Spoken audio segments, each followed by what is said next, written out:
Alright, so today's gonna be a pretty chill stream. I'm just working on some Sonic animation here. I've shared this animation a few times before.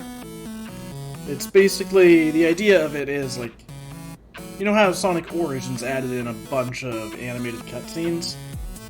This whole project started as like, well, what if there was more of those? So this cutscene here is like the boss fight at the start of Green Hill Act 1, or Act 3 rather. It's just Sonic beating Eggman, freeing the animals, and then heading to Marble Zone. Been chipping away at this one for a while, and I figured, you know what? Why not work on it on stream? So we're gonna have a pretty chill night tonight. I'm probably gonna be muted for a lot of it, if I'm being honest. Like, if people show up and want to chat, I'll unmute, but otherwise we're just gonna listen to some music and work on some animation. Anyways, let's get started.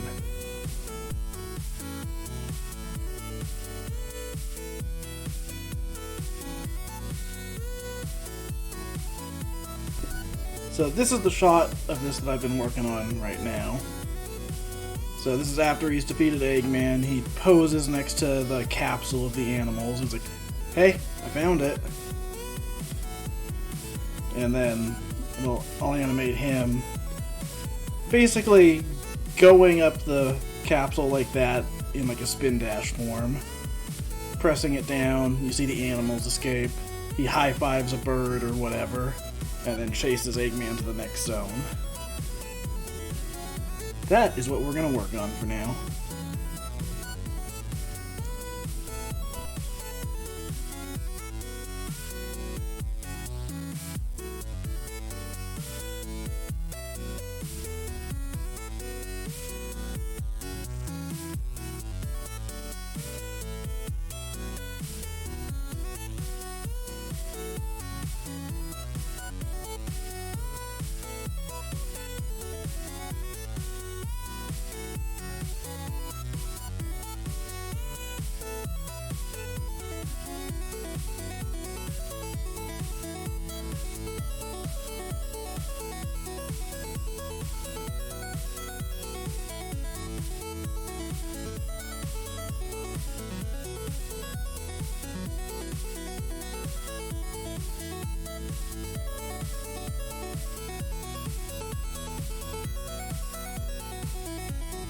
So I can't show this right now because it's on my other computer, but in the background I've got the model sheets loaded up for Sonic Origins to try and make sure this looks, you know, about as on model as possible. Because I'm really trying to match the kind of look that those cutscenes had. So right now I've got the one open up for Sonic that shows his turnaround, how the shading is done on him, and then a couple dynamic poses. And then once I'm done with the actual, like, rough animation here, I'll clean up the poses, clean up the line art, and make sure it looks even closer to being on model. To show you an example of that, here's this pose from before, at the start of the animation. One of these frames here. Here it is. This is one that I was working on that has like all the shading done on it already. I basically did this one as like a style frame just to show like, okay, here's how it's gonna look when it's done.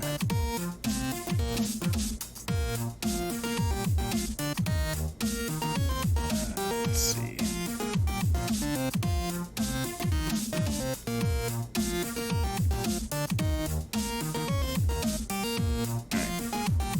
Now, let's go back to this shot.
Oh, yo, is that the Juker I see in the chat? Yeah, what's up, man? We're here animating some Sonic the Hedge today.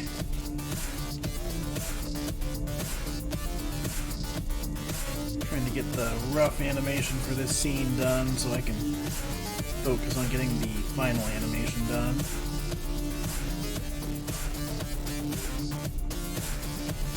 That was not a good looking drawing yet.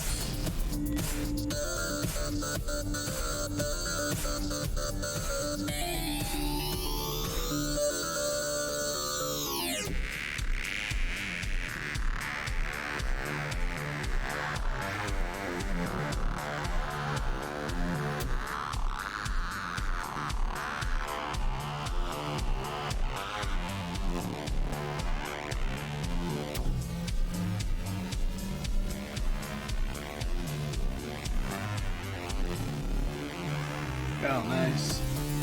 Never played that before. How is it?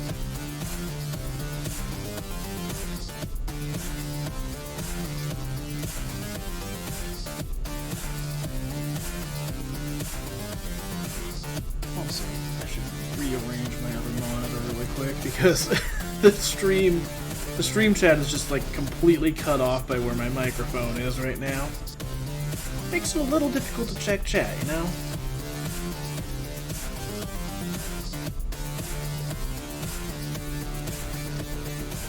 One of these days I'll get a larger desk that'll make streaming and working on art a lot easier. I need to check and see if this model sheet has any examples of Sonic looking straight up. It does not. There's plenty of him looking down. That's not helpful in this scenario.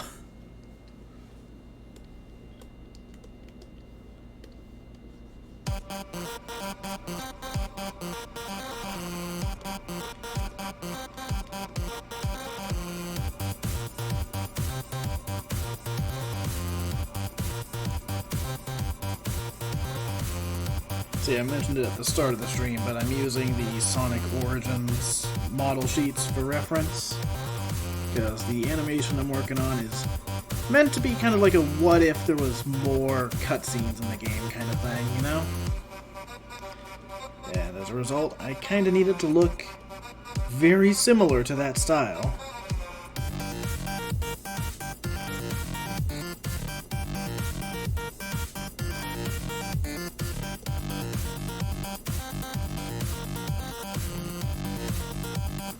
Let me see if there's a second sheet for Sonic.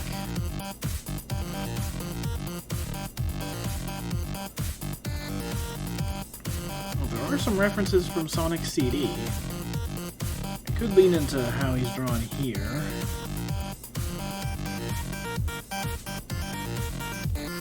In fact, let's try that really quick. We're gonna animate him a little like the CD intro cutscenes.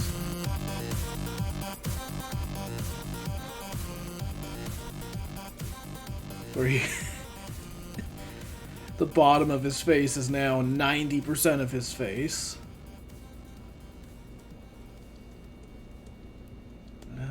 Let's see.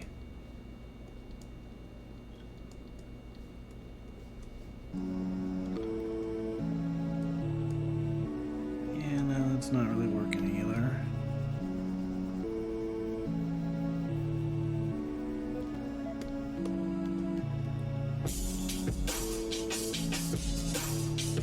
Instead of going for a more expressive version, I'll just keep it simple for now.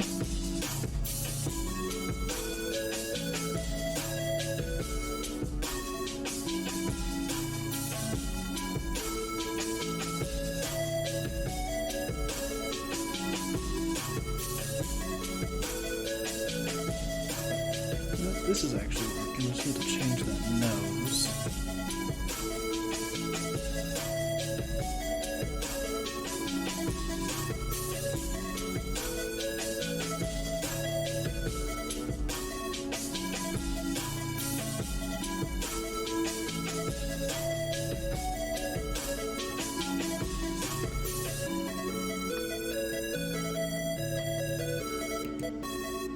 Actually kind of interesting looking at these CD model sheets, because they kind of draw him with 3 spikes on the back of his head instead of...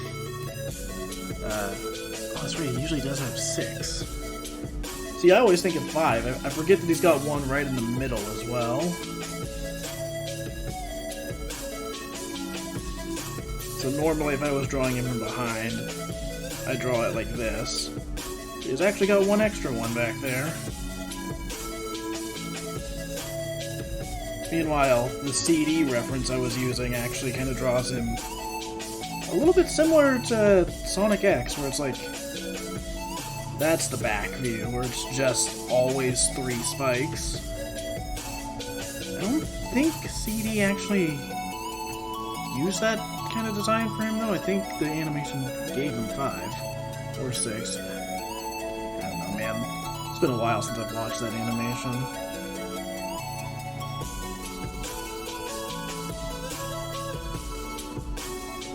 I think that expression's working a lot better.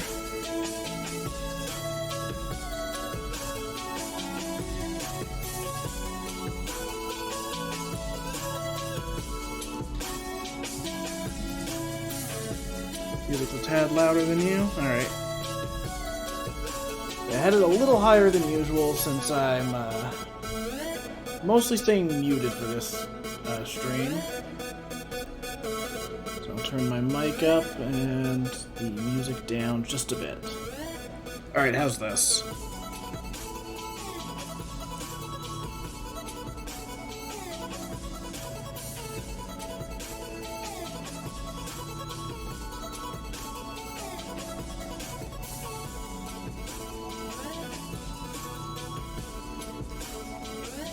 Cool.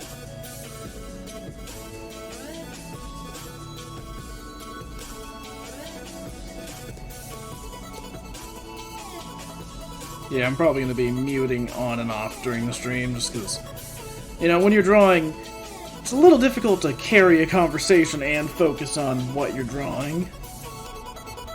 There's times where you just gotta focus. I guess that's true when you're streaming, like, games, too, but... either way...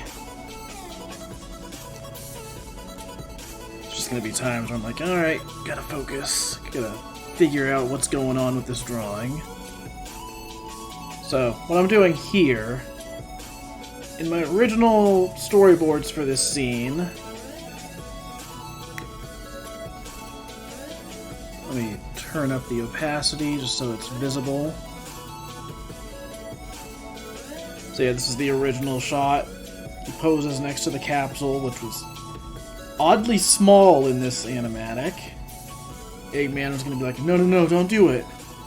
And then Sonic circles around, breaks the capsule, the animals fly out. I changed the pose a little because I was looking up a reference for how the capsule looks when it's opened. See, I was thinking, just having not played the game in a bit,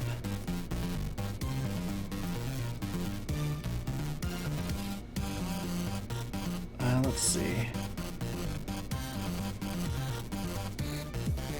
Start a new frame here. So, what I was thinking it looked like when it was open was like, here's like the center of the capsule. Then here's the top. There's the button you press on it. There's the bottom and then the rocket boosters. That's how I thought it looked when it was opened. In Sonic 1, and I'm assuming the other games as well, that is not how it looks. I had to look up the boss fight, but instead it's like the entire top part of it is blown off completely. And it's all singed and broken on the bottom. So that original pose wasn't going to work if I'm trying to be game accurate.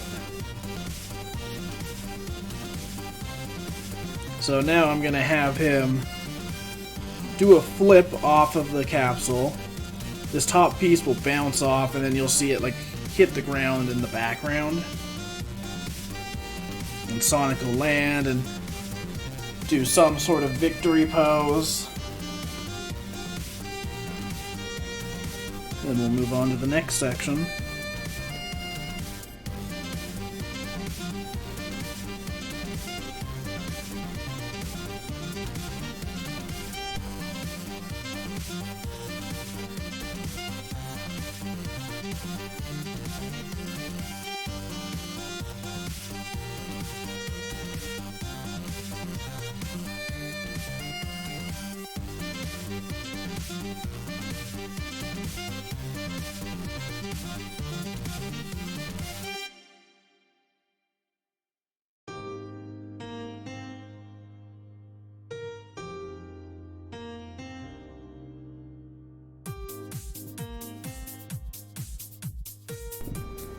Also, I just realized why the music was louder.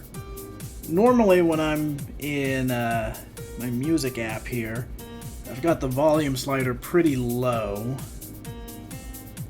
But I was actually having to use that app for some work recently, so I had to turn it up so I could actually hear what I was working on. Guess I forgot to turn it back down. Oh well.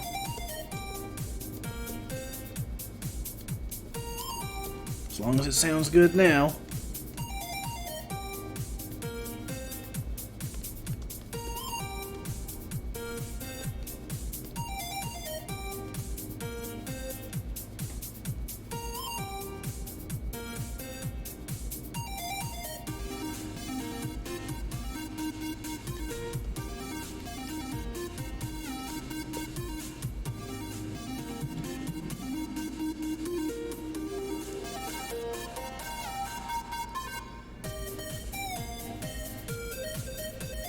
Draw his arms in this frame here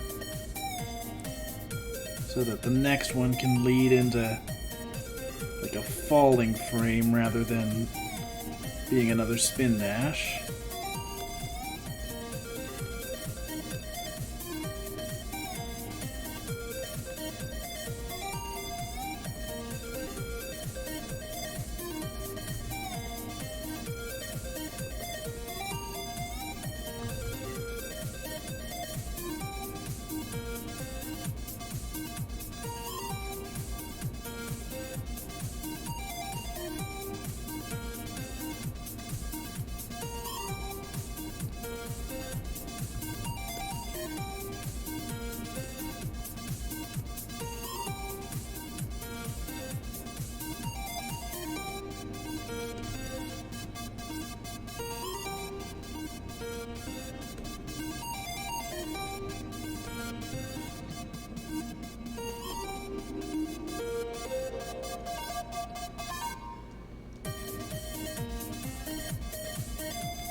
The animatic makes it look like Sonic is being tossed by Sonic. Juker, you might need to get your eyes checked. That's clearly a shadow. Come on, man.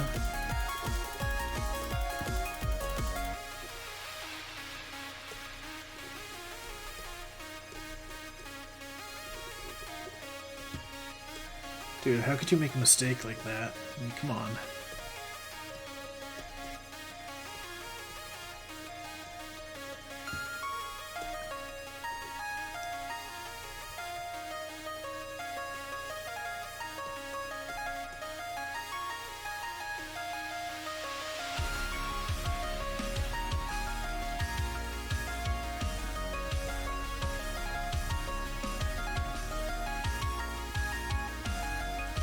I will say, one side effect of working on this animation is that I've gotten a lot better at drawing classic Sonic. Like, obviously, occasionally there's like a weird angle that's kind of difficult to draw, but the way I'm drawing him now is way better than I did, like, even earlier last year.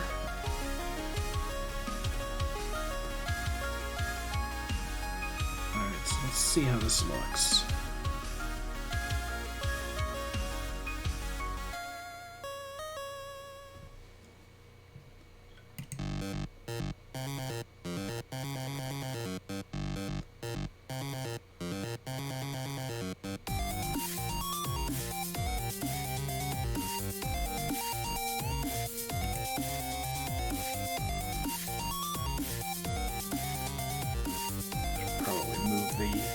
End of that timeline back so I don't have to wait 10 seconds to watch it continue.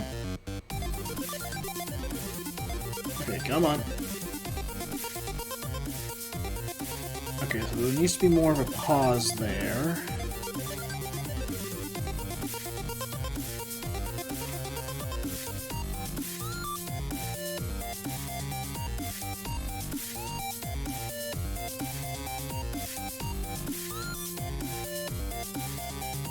Yeah, we need to hold on this a little bit longer. We'll add like a second drawing to Sonic there where he's leaning forward a bit more. Just grab the end of the animation and move it back.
So I'm probably going to be doing more of these chill art streams like this for the next couple of weeks. Got a bit of free time and I'm going to spend that working on some original stuff, as well as finishing up some existing animation commissions. I've already gotten permission to do, I think, most of those on stream, so just gotta find the motivation to get them done. My goal is to try and get all of my existing commissions done. If not by the end of the month, then by like early February. Most of my projects these days are like larger commissions, so it's easier for me to focus on those when I don't have other stuff like in the background. I'd rather just have like one or two big projects at a time.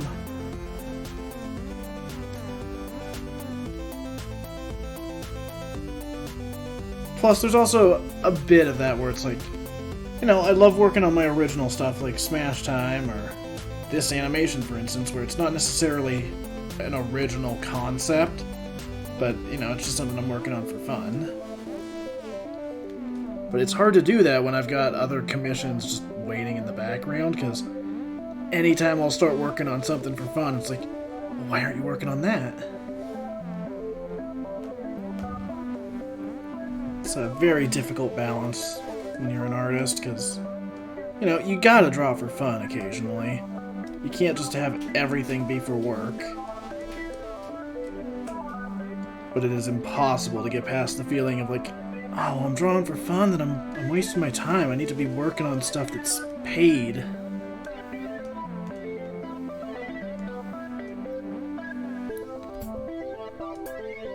One of my goals for this year is just to limit my extra projects so I can focus on the stuff that's gonna pay, and then have time to do some stuff for fun without stressing about it.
Alright, give this a minute. Setting it up to do playback. It takes a minute to get it all figured out so it'll load.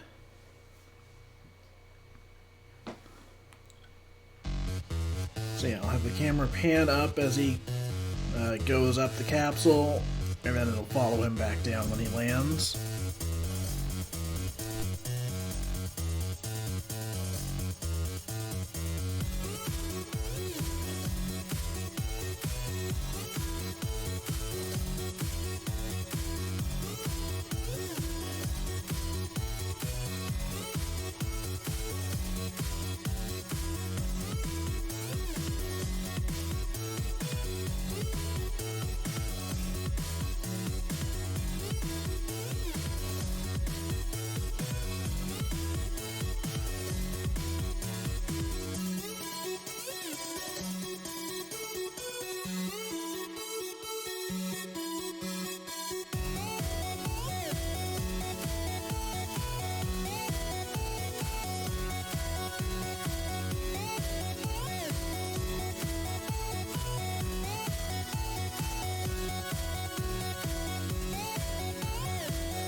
So just a reminder, in case anyone's tuning in right around now, anytime you see me pause like this, it's not that I've stopped drawing.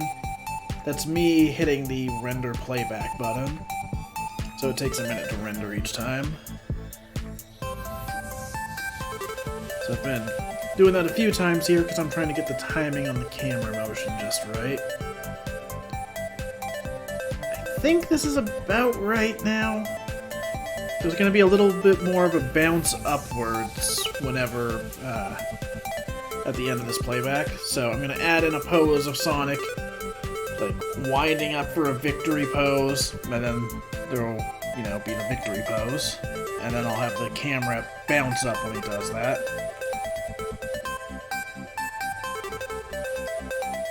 And then I need to actually animate in all of the animals leaving, so that's going to be fun. Why do I give myself so much work?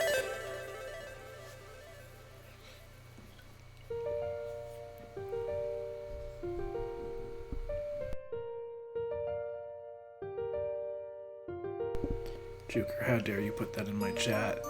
I can't believe this. You would really give me a D's nuts joke as I'm trying to do some serious animation work? Come on, man.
So for the wild animals here, I did not know that there was a trophy in Super Smash Bros. Of the animals from Sonic 1. I looked up reference for these animals, and that's the first thing I found, was this trophy. Surprisingly good reference, honestly. So the trophy's got the penguin, the pig, I think that's supposed to be a chipmunk, there's a rabbit, chicken, a flicky, and then this guy.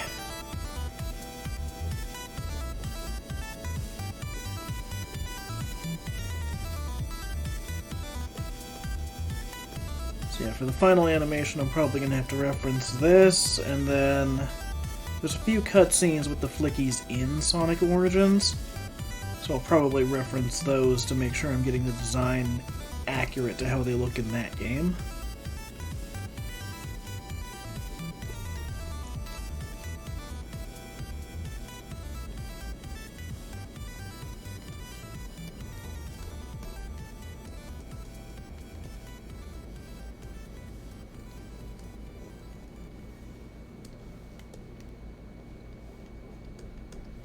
I think what I'll do to avoid having to animate like 20 animals all leaping off at the same time, I might have a few frames of them jumping out, and then I'll cut to the next shot and have it be like a side view of Sonic, and you only see a couple of the animals going by. That would illustrate the idea without being a metric shit ton of work for me.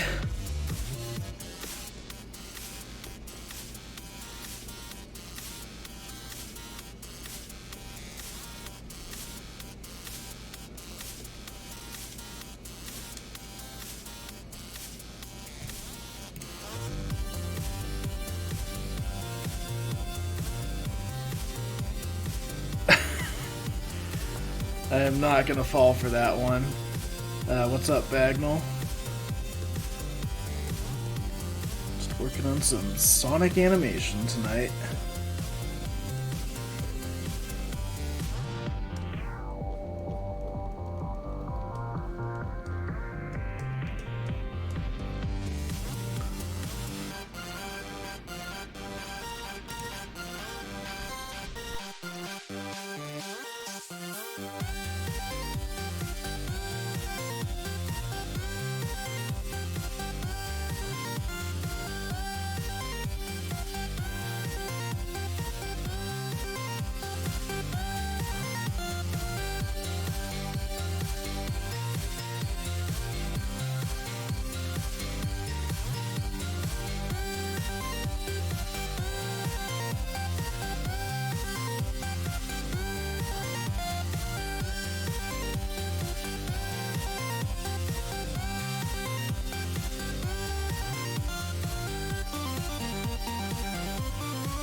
Let's let this render again and see how it's looking.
I like this little random zoom in it does on the animals.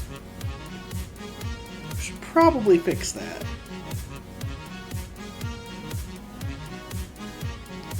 Yeah, the animal's frame just goes slightly beyond the end of the shot. That makes sense. Also, while that was rendering, I was looking up more reference pictures. And I figured out why I wanted to draw the capsule that way to begin with. So let me get this image loaded up on this computer.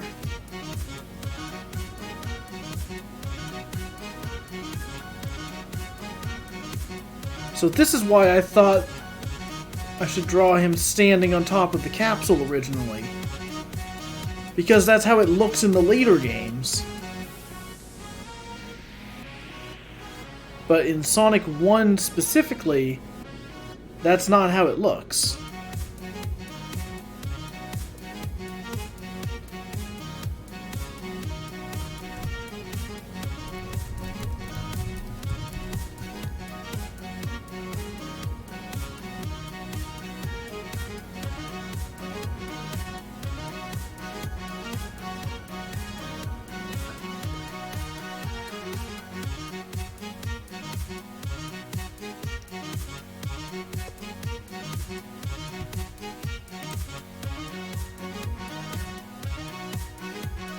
Anyways, now that that mystery is solved,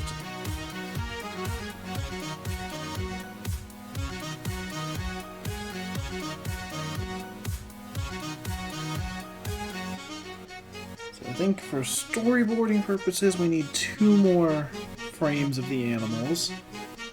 One of them reacting to being freed with some leaving.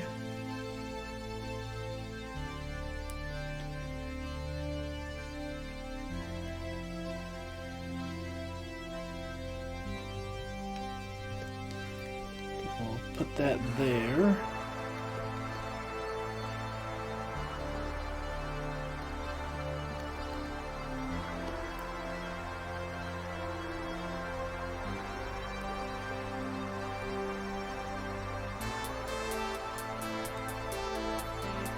I can already tell this shot is going to be really annoying to do the final animation for. Because even if I don't animate all of these animals, then I run into the problem of, like, okay, there's like, what, 2, 4, 6, 8, 10, 12, 14, 16, 18, 20, 22. There's over 20 animals in this shot. Even if I were to not animate every single one of them, that's going to be a lot of layers. and I'll make it work, but yeah, that's gonna be fun. I use the word fun very loosely there.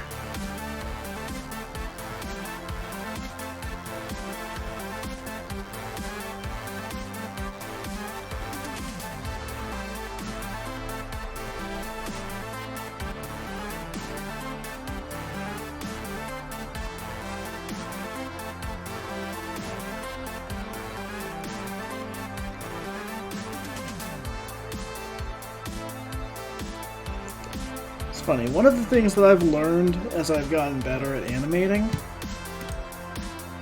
I've just learned about the push and pull between, like, once you're good enough, you can pretty much animate anything if you want to, but it's gonna be a pain in the ass to do it, so it's not always worth it. Like, if I want a really cool dynamic camera angle in a original cartoon or whatever, I can do that. I can do that no problem. The only problem is, it's gonna take a long time.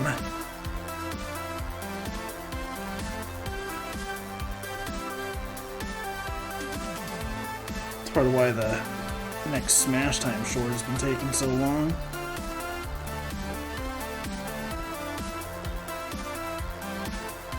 Should be releasing it this year, though.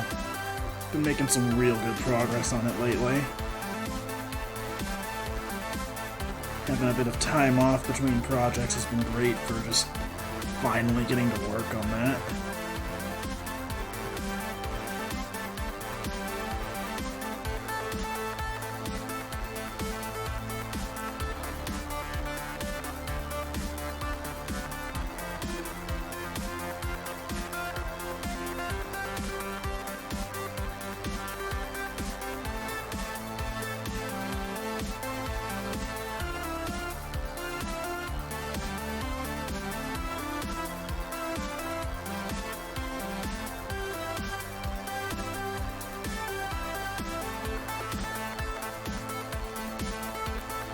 I need to play through Sonic Origins again sometime.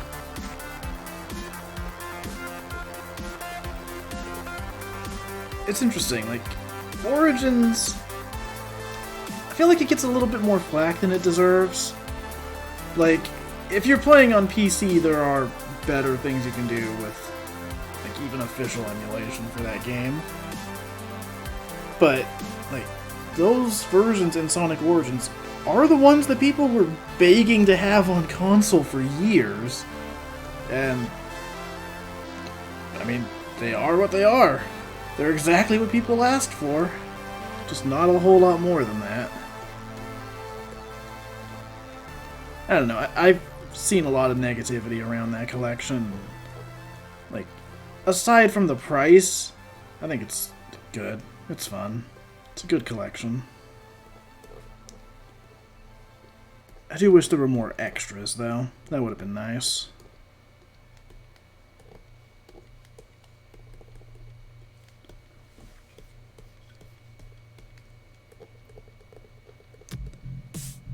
Like, the only real negative I have about Origins is the changed music in Sonic 3 and Knuckles. But there's also a very good reason behind that. It's annoying, but, you know, it was gonna happen no matter what. And if I had to choose between the game never getting another official release and them changing those songs, I'm gonna choose them changing the songs.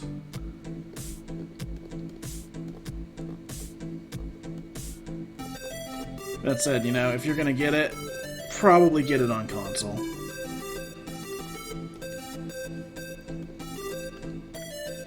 I'm pretty sure they use De Novo for Origins on PC. Because for whatever reason, game companies love using that.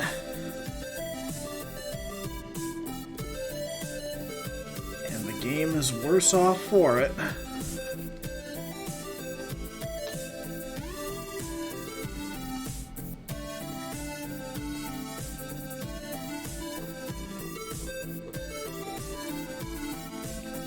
Another example, I have been playing a ton of Marvel Midnight Suns recently. Freaking fantastic game. Really tempted to stream it in the future. But I I've heard to stay away from the PC version because it uses de novo, and that causes all sorts of performance problems. I can't speak from experience on that, but I've just generally heard get it on console.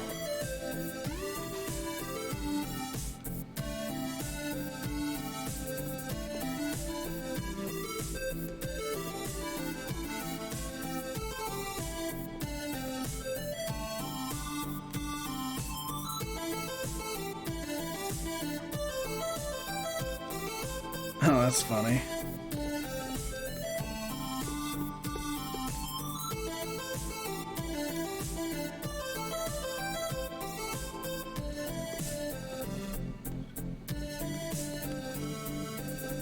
Yeah, the best thing I can say about Sonic Origins, the fact that they changed how special stages work so you can like retry them infinitely, it makes getting all of the emeralds in Sonic 2 and getting all of the time stones in Sonic CD way more manageable.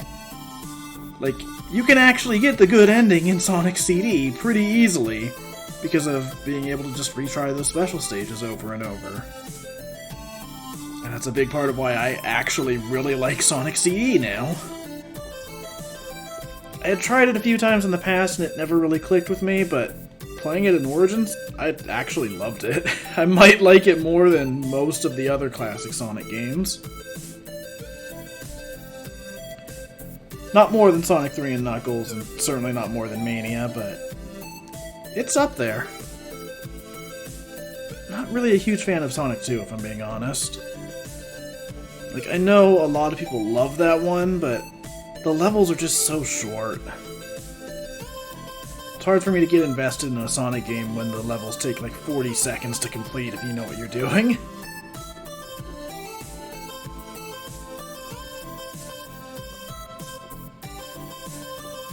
Playing it in that collection, though, it was nice to be able to finally get to try a Hidden Palace Zone. It's neat that that was added in.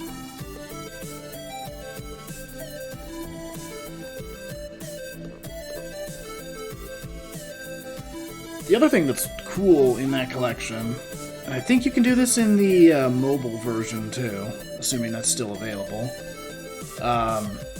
you can turn on the elemental shields from Sonic 3 in Sonic 1 and 2. And for Sonic 1, they are a game changer. Like, I still do not like Sonic 1 all that much. I don't think it's a particularly good game. I say as I'm sitting here animating something specifically based on it. But having those shields makes a lot of sections way more manageable. Like having the bubble shield in Labyrinth Zone, you know, it makes it so you don't have to worry about drowning. You can bounce over some obstacles. Having the fire shield in Marble Zone lets you skip a bunch of stuff because you can just run in the lava. It's a really nice addition.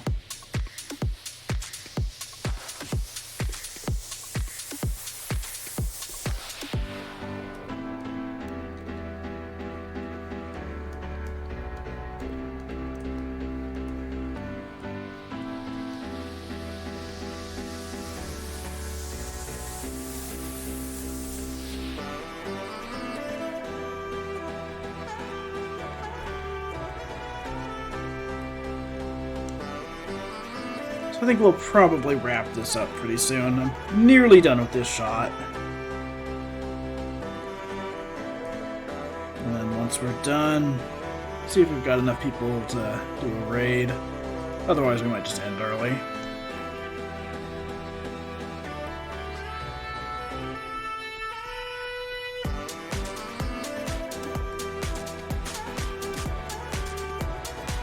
Things up here and then probably play a bit more of Fire Emblem Engage.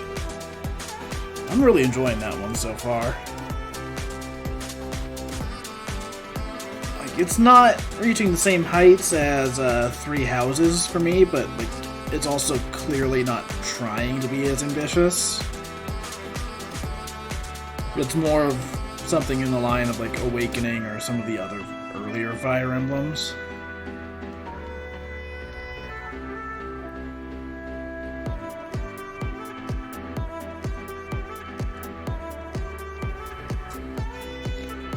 playing it on hard mode, and it has been kicking my ass.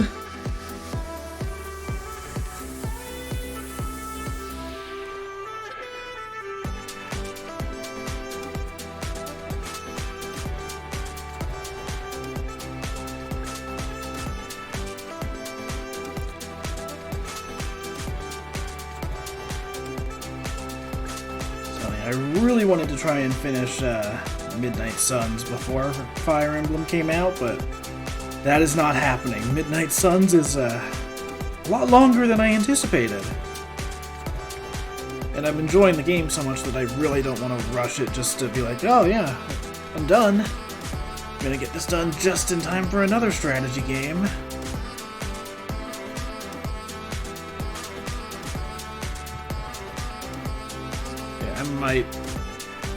I'm really tempted to stream Midnight Suns. It's a super long game, so I don't know that I want to commit to the full thing, but I'm hearing no one talk about it, and it's a shame, because it's such a good strategy game. Heck, I've been talking with some of my friends, and, like, they don't even know what the gameplay is like. They just know it's a Marvel game from the XCOM devs.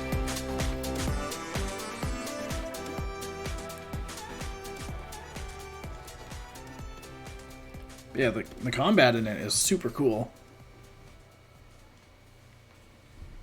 So yeah, it's similar.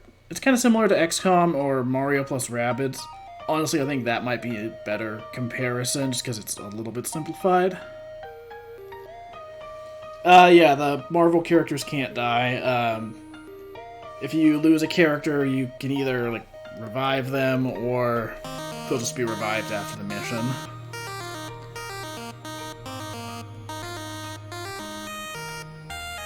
But it's really cool because it's combining that strategy element with playing a card game for the combat. So you've got a handful of cards, and then each one has, like, different effects. Some will knock enemies back, some will stun them, some will apply different status ailments to them. And the real cool thing is learning how to combine cards and how to set up combos with them so you can make longer turns happen. It's kind of like Yu-Gi-Oh! In that way, where, like, you know, you got a handful of cards, and on the baseline you can only do a couple of things. But once you figure out how to be like, okay, so this is going to let me get another card, this will give me a free play, you can just start chaining cards together and get a ton of things happening in a single turn. It's so satisfying to pull that off.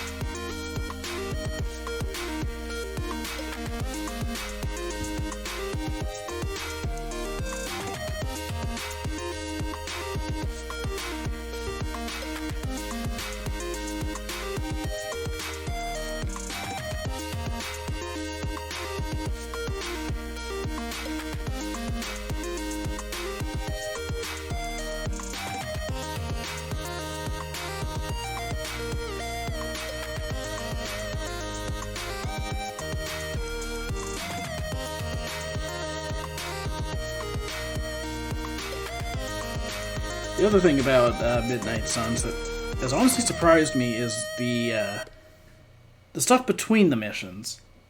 So between missions, you go back to this abbey where you've got... It's basically your home base for the game. So you've got, like, dorms for all of the different heroes. You got areas where you can train and just hang out with them. It's kind of like... I'm trying to think of the best comparison here.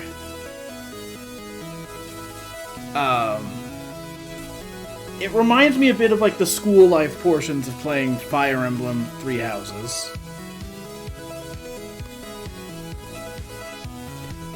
Which is not a thing I thought I would be saying for a Marvel XCOM game, but it's neat. It adds a lot of character to it. Oh yeah, the comic covers are great too. So at the end of every mission, they give you like a default comic cover using the photo mode in the game.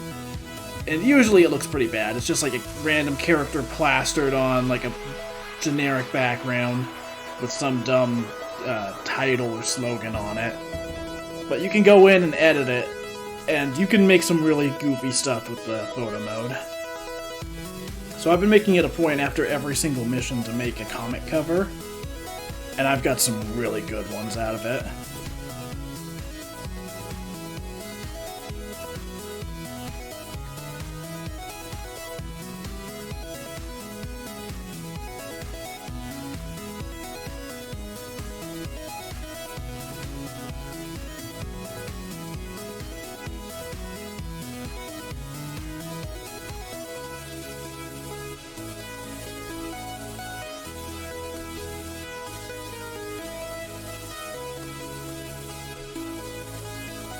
It's the kind of game where, like, if they ever remove the de novo stuff from it, or at least get the performance better on there, I will absolutely buy it again on my Steam Deck, because that is the kind of thing I want to be playing on there. It's perfect for, like, a quick session in handheld mode.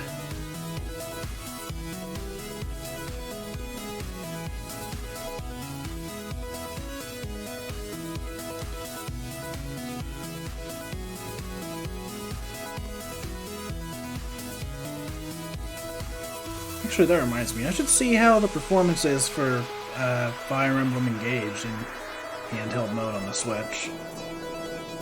I gotta say, I'm pretty impressed with how it looks visually. I mean, that's in comparison to Three Houses, which... fantastic game, not the best visuals. There's a lot of rough edges in there. But, you know, people look past them because it's just a damn good game. And Engage, while I don't think it's going to reach the same heights that Three Houses did, it at least looks a lot better visually. It's super clean. And it does some really cool stuff, like, after every battle in the game, you can explore the arena and look around. And for some of them, it's kind of pointless because, you know, it's just a tiny arena where you've had a couple battles. But in any of the missions where, like, say you're in a castle or a town, it's like, oh, this is kind of cool. I can actually look around the place that I just saved.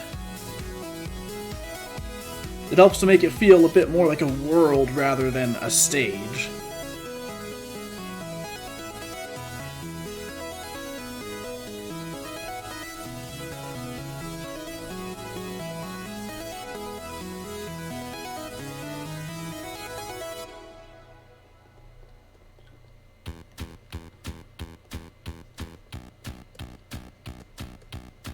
I don't know why the start of that song really made me think it was going to go into the DuckTales theme. It's been a while since I listened to some of these songs. Usually whenever I'm streaming art or doing Stardew Valley, which, by the way, Stardew is now on Monday nights rather than Tuesday mornings. It's just easier for my schedule. Because streaming in the morning is kind of tiring. Well, actually, it's both tiring and also difficult because I'm already tired at the start. So yeah, instead of Star Tuesday, it is now Farm Monday. Plus, you know, there's a couple of farming sims coming out this year that I'm probably going to play in that time slot. So, having a different name also kind of helps with that. Like, whenever Story of Seasons: A Wonderful Life comes out, I'm probably going to do a couple streams of that.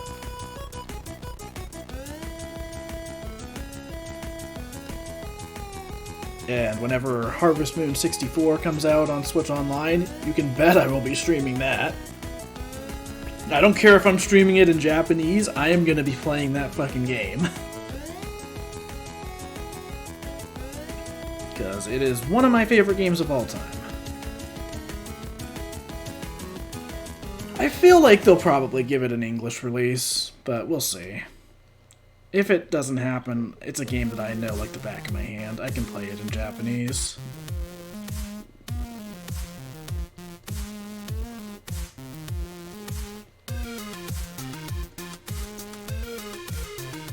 which is difficult to tell because there's the whole license change that happened with Harvest Moon, where a different company is now publishing it under a different name, so now it's Story of Seasons, blah blah blah. It's hard to tell how that affects re-releases though, because some of the games have been re-released since that change happened. So, I don't know who owns the rights to those in America, but hopefully they'll let it happen. Or hopefully they're getting paid enough to allow it to happen.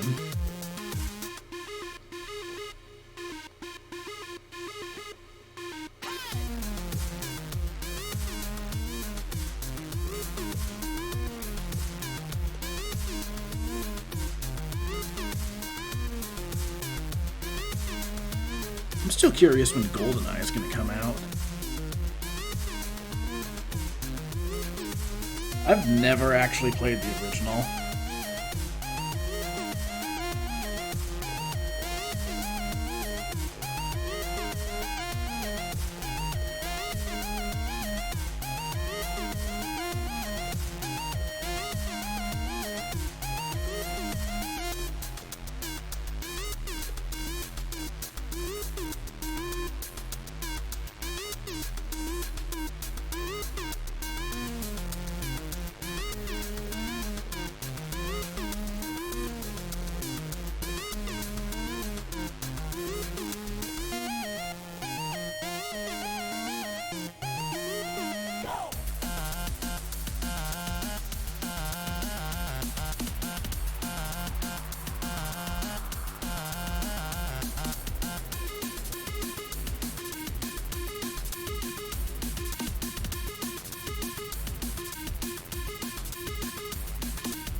Alright, we're almost done here.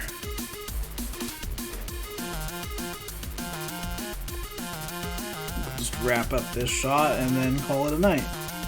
I might stream more of this. Probably not tomorrow. Maybe Tuesday. We'll see. I might stream some of this tomorrow night before, like, 5-ish. Like, tomorrow afternoon.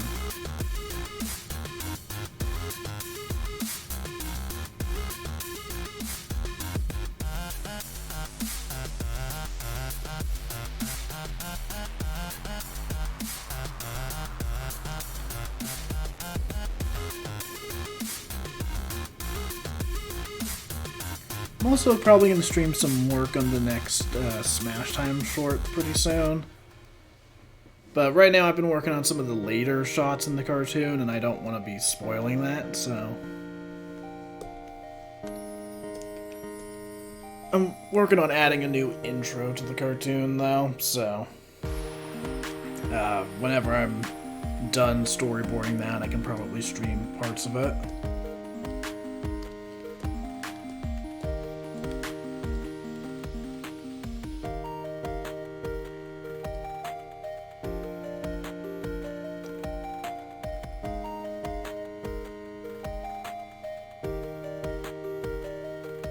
I feel like I should probably animate this part on 3s.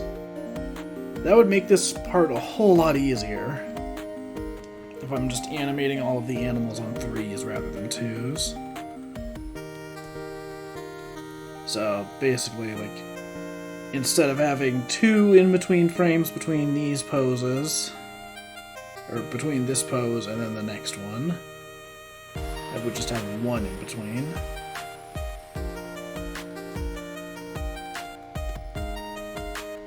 Yeah, that's probably what I'm going to have to do, because doing that on 2s is going to be a nightmare.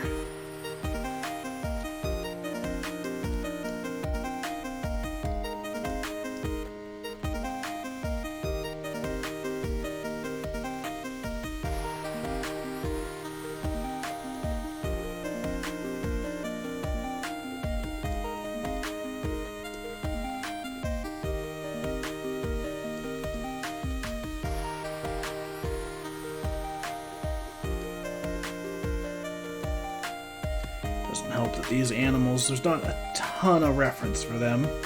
They either have the old sprites, or I have to just find the ones that were actually included in Sonic Origins, which, from what I remember of the cutscenes and that, pretty much only used the flickies.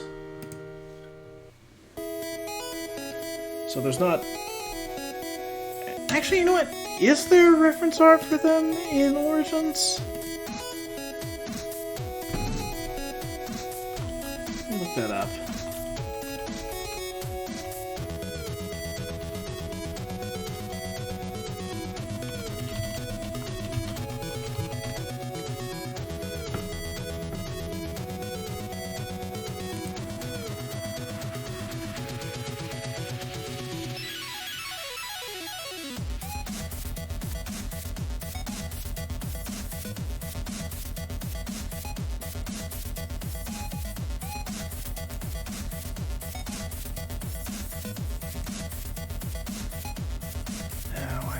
So many ads.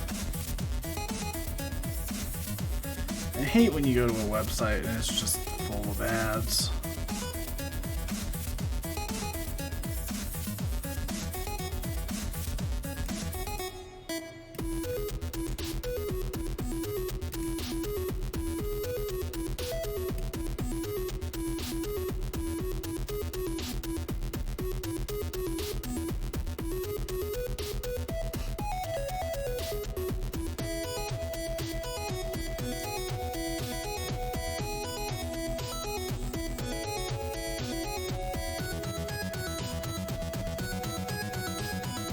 Aha! There is reference art of them from Origins.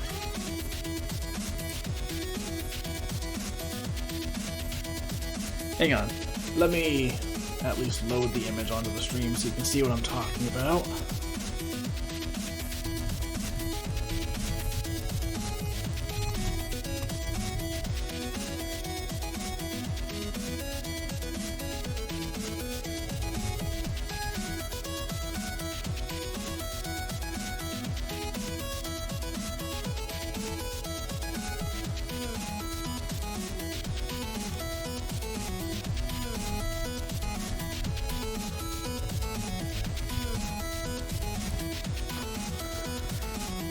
Hang on, it's going to be a minute. I have it loaded up on the other computer again.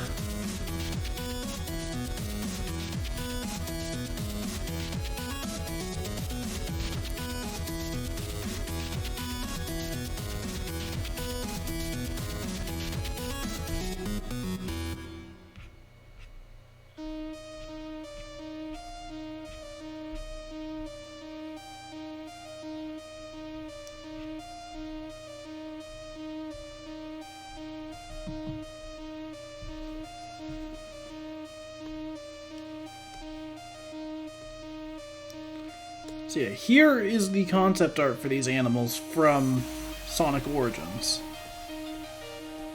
I'll have to keep this saved so I can reference it for how to draw some of these on model. That is extremely useful.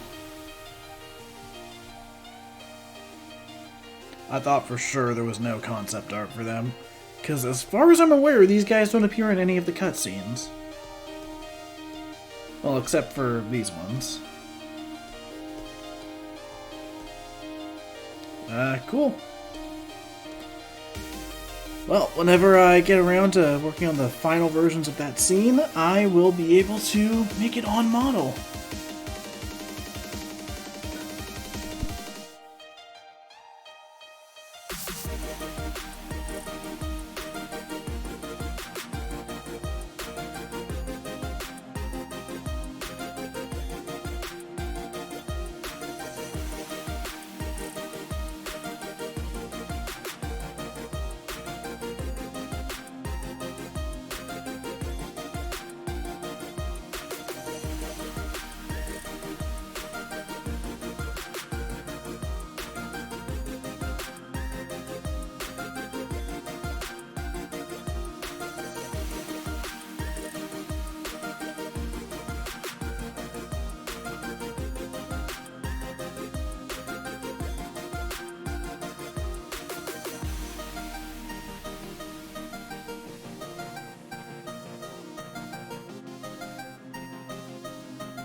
Yo, MG, thanks for the sub.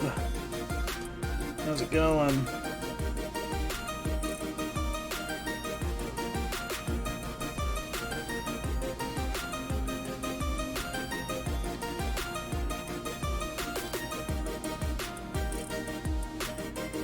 It's funny you mentioned that, Juker. I finally started watching Be Cool, Scooby-Doo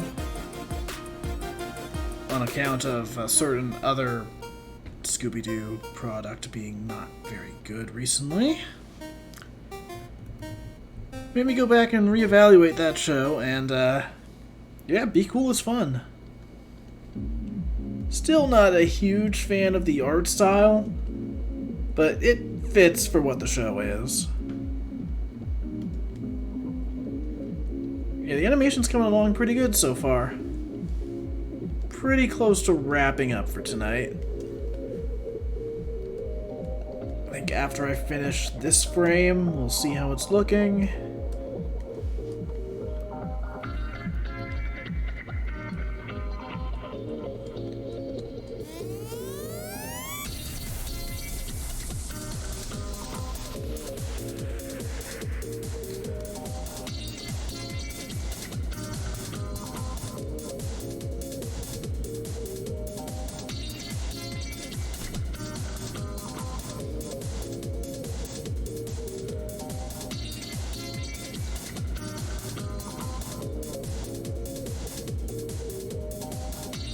I think my favorite thing with Be Cool so far is just they'll come up with a really stupid bit, but they'll just commit to it. Like, there's just one random part in the first episode where they mention Fred having a fear of widths, which is so stupid. But there's a later part of the episode where they're trying to get over like a really small gap. It's like, oh god, no! It's Fred's fear of widths! He can't do it! Why? So stupid. But yeah, I really like it. There's also that bit that was going around, again from the first episode, where they get stuck in the vending machine. Shaggy gets stuck in there trying to get something out of it, and then Scooby tries to get him out and gets stuck in it.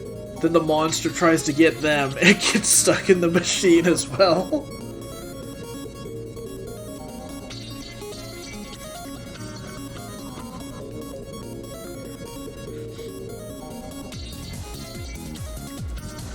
Yeah, it's really interesting seeing a lot of people look back on that show now that there's an example of how it could have gone very wrong. Yeah, not really gonna complain about that new show here. Just, you know, don't watch it. It's not good. It's very bad. Just watch Be Cool or Guess Who or any of the other shows, really.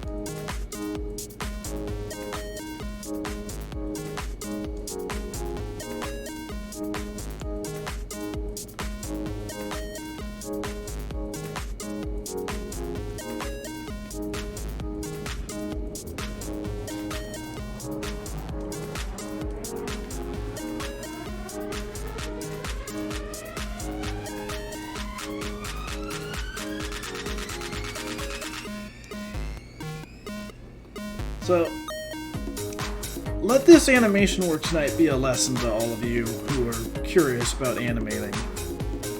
Don't do what I'm doing. Don't decide to animate a shot with 20 animals leaving a capsule all at once. This is a very bad idea. This is not good resource management.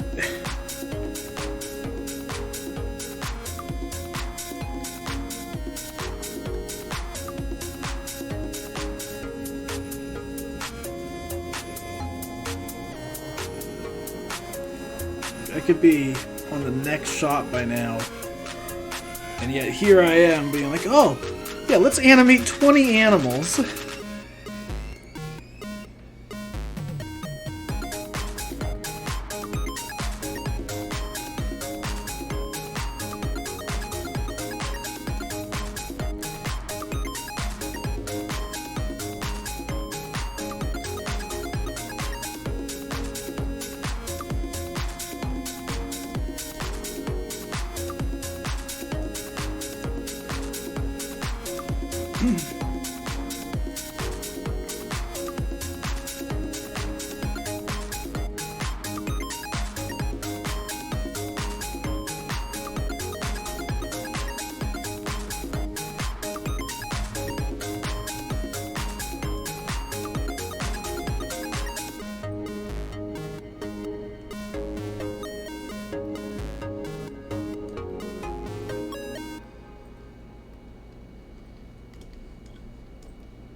Yeah, it's funny. As I've gotten better at animating, I have definitely gotten more ambitious with what I'm willing to include in a scene. But there's a reason you'll see me do this in an animation I'm working on for fun and not like an animation for like a client. Because having this many moving parts in a single shot is going to make that take way too long.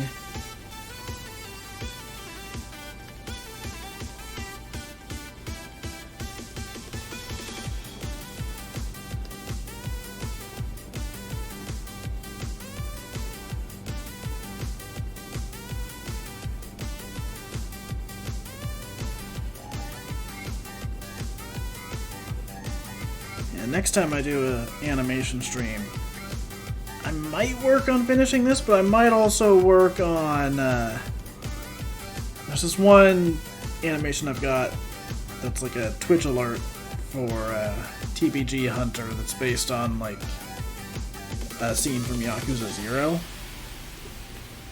He gave me permission a while ago to stream that. I just have not had a whole lot of free time until recently, so...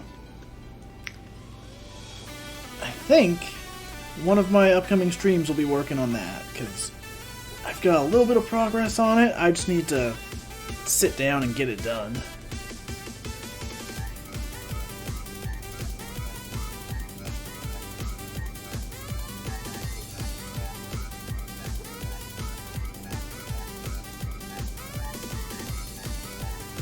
I might do a couple short art streams this week. Don't really have a whole lot going on, and I mean, if I'm gonna be drawing, why not, you know?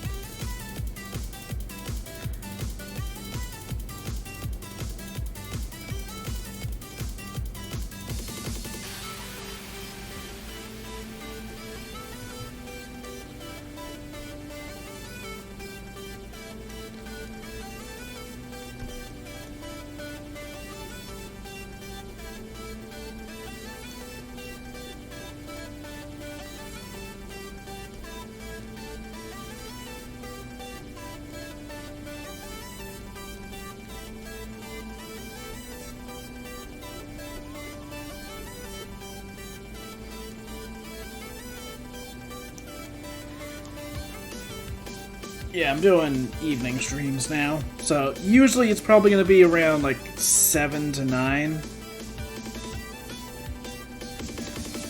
I might be able to do them earlier in the week, earlier in the day this week, just because I've got the house to myself. I don't have to worry about like, getting interrupted during a stream or anything. But usually I just do these in the evening. Part of the problem I also had doing like the morning streams was that it was hard to wake up for them, and then afterwards, like if a stream went long, then my whole schedule for the day was thrown off. So it's like, okay, well, shoot, now I'm not getting to work until like 1 or 2 o'clock. Sometimes even later than that if a stream really went long. It wasn't impacting, like, my ability to get stuff done, but it was impacting how late I had to work on stuff. So it's just easier for me if I'm going to be working to, like, get my work done by like 6 or 7 and then do the streams.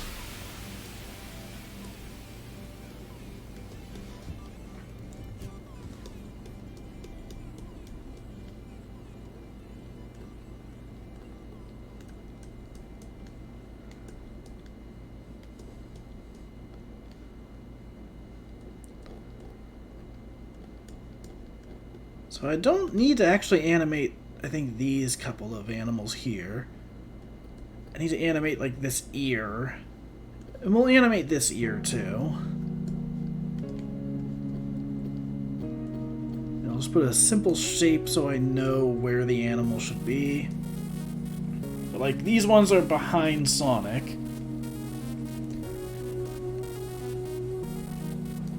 I'll animate, again, just the shapes of the animals so I know what was moving where.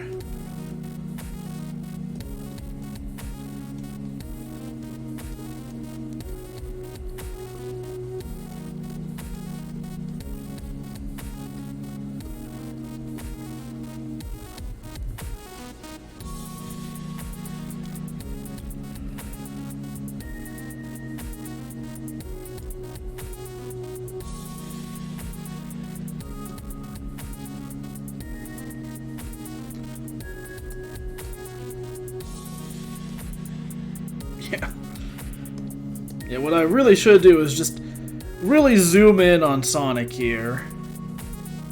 Like, if I was being really resourceful, I would just take the camera and, whoops, and be like, aha! The animals are all escaping. Here's like 3 of them moving at once rather than 20.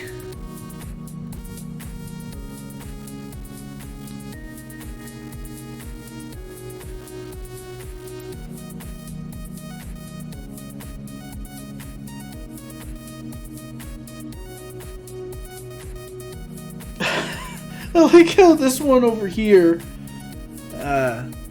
he just looks like he's falling.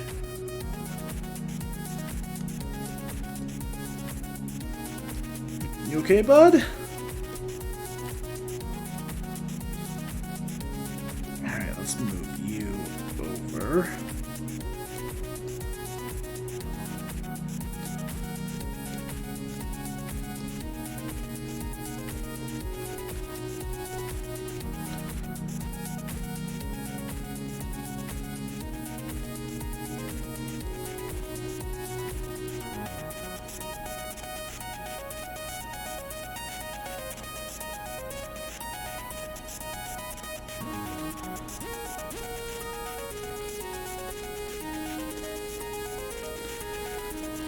I'd say one of the biggest things I struggle with when I'm doing animation is knowing when to just, like, cut something out if it's going to be behind something else.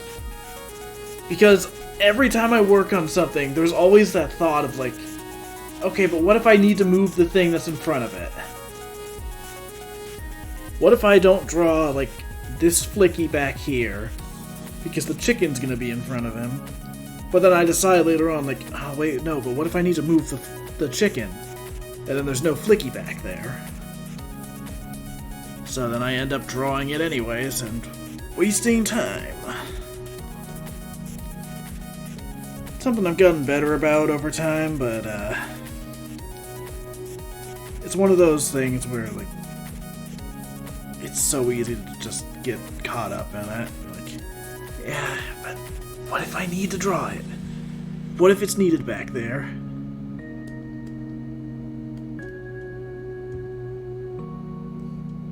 Juker, that is totally inappropriate. You can't be posting that filth in my chat. Also, I know that is official.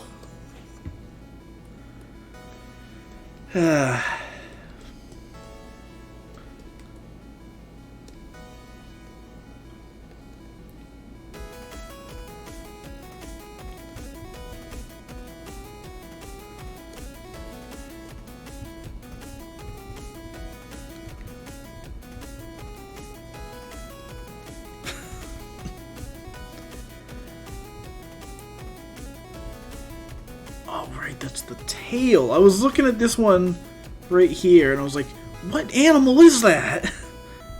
Why didn't I draw the face?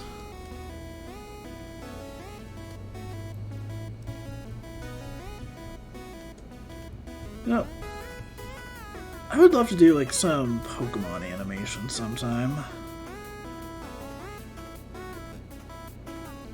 I've been really wanting to draw some Pokemon stuff with how the original anime is finally wrapping up.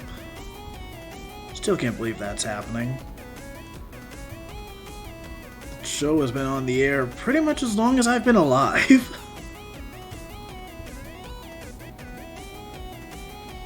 It's kind of interesting too. I watched the most recent episode that came out in Japan of the they're doing 11 episodes with Ash to wrap up his story. It's kind of interesting that now that his story's wrapping up and he's no longer having to be like the face of the anime, it feels like they're kind of letting him have some of his old personality back. Like, he is really snarky in the most recent episode. It's really refreshing.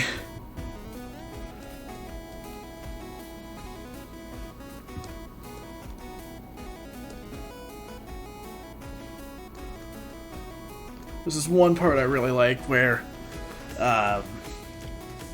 in the episode he meets up with Misty again, and they have a fishing contest to decide who's going to get to catch that Pokemon they found. And Misty brings out one of her signature lures that looks just like her, and then Ash brings out his lure that looks like Silent from Pokemon Black and White. And Misty's like, well wait, why aren't you using the one that I gave you? You have that still, right? And he's like, yeah, but this one's better. It catches more fish. It's totally better than your lure. And, like, the Ash from, like, a season ago wouldn't have said that. It's not, like, the craziest thing in the world, but it's just nice to have him have a little bit of that personality back now that the show's ending.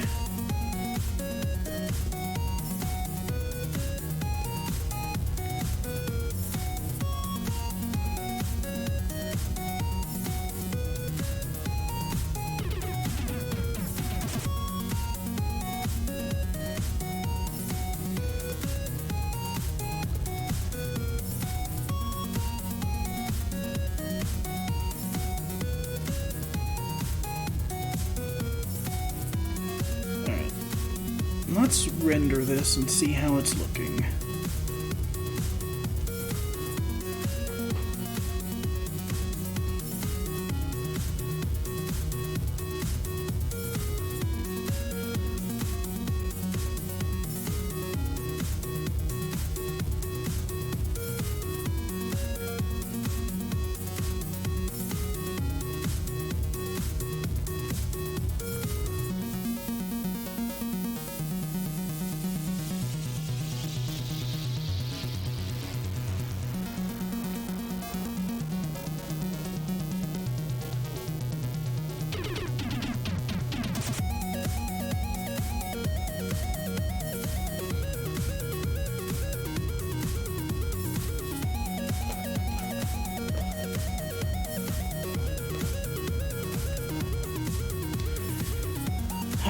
Come on, render faster.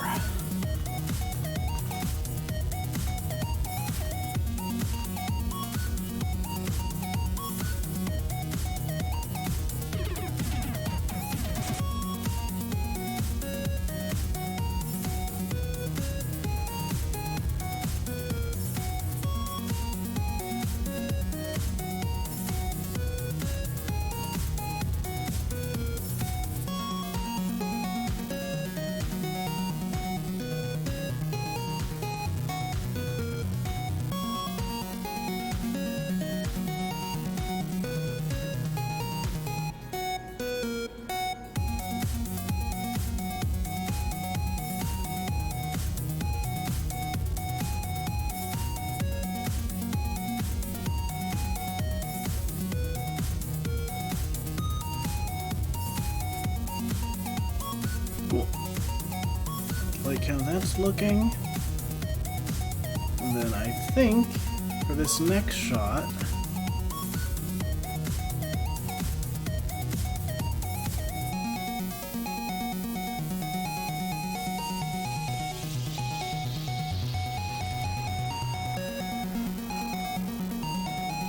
next one should be like a close-up.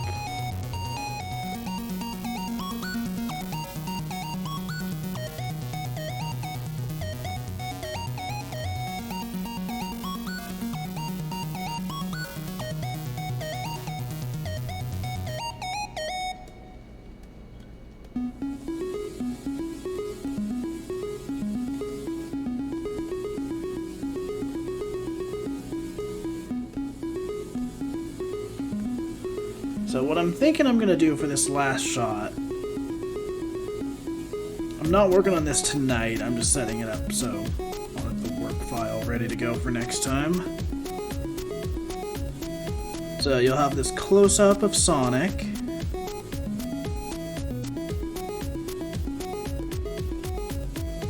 You'll see a couple of the animals bounce by behind him, like maybe 3 or 4 of them go that way.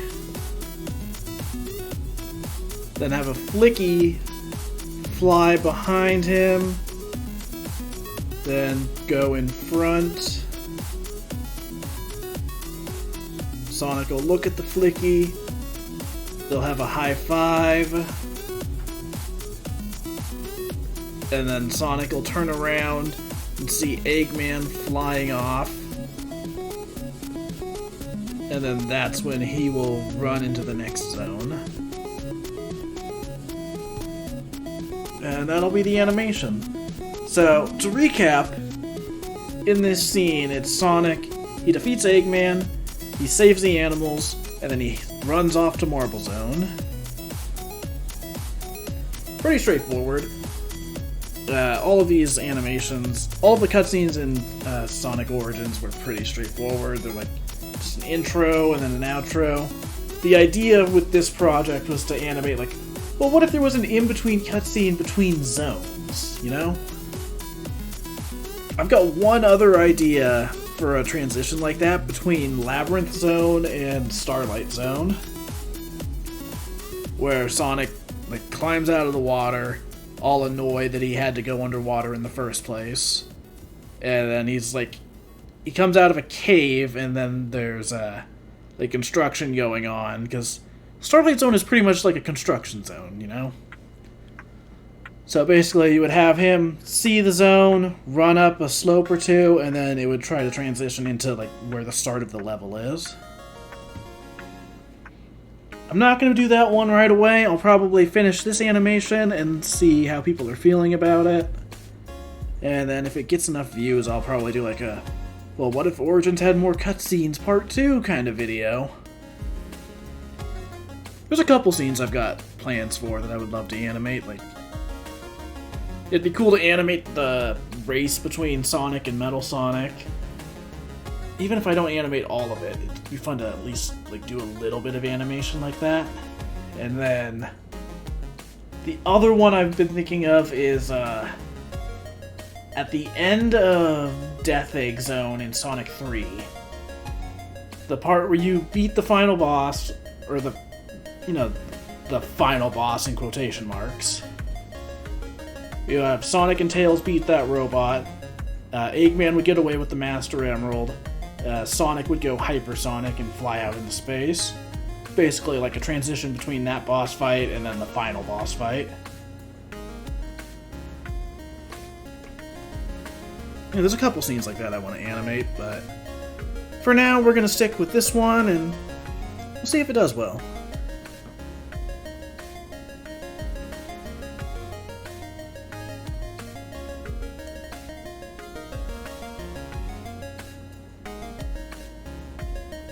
You know what? Maybe we'll go a little bit longer. We still got people watching, so I was just gonna work on this afterwards anyways. I might get up and stretch for a minute though, because it's been a bit. Yeah, you know what? I'm gonna get up really quick, get some water, stay hydrated, stretch. I'm gonna run ads for, I think, a minute. And I'll be right back.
Alright, I am back.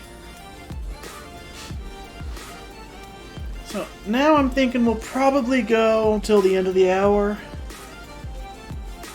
I mean, if people are still sticking around beyond that, then maybe we'll go longer, but I feel like midnight's probably a good place to end it.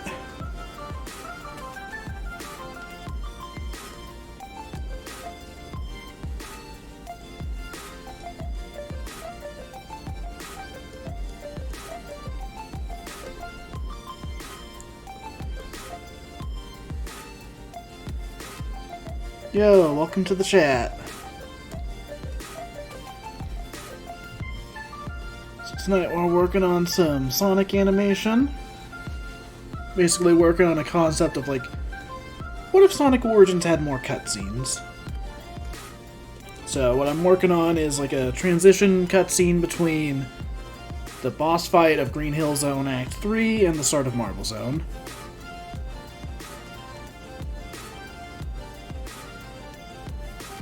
So, this is the animation we've got so far.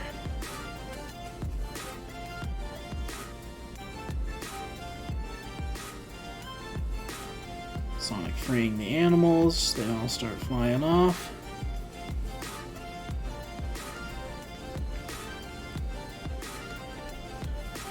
He's going to be holding this pose for a bit, so I'm going to clean up that drawing just a little bit. So I'm not going to see chat for just a minute while I'm looking at reference material. I've got the official model sheets from Sonic Origins to use as reference.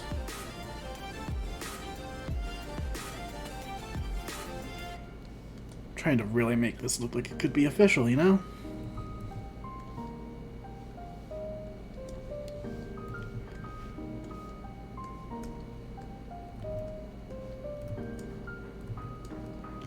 It's one of my favorite things to do when I'm working on fan art is I like the idea of making something that looks so good that it could be official.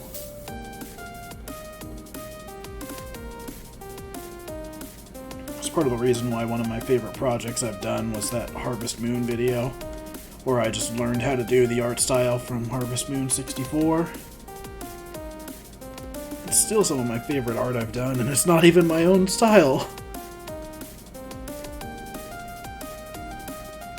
Honestly, I'm kind of tempted to take some of the techniques I used in that and work it into my own style, but, you know, it's...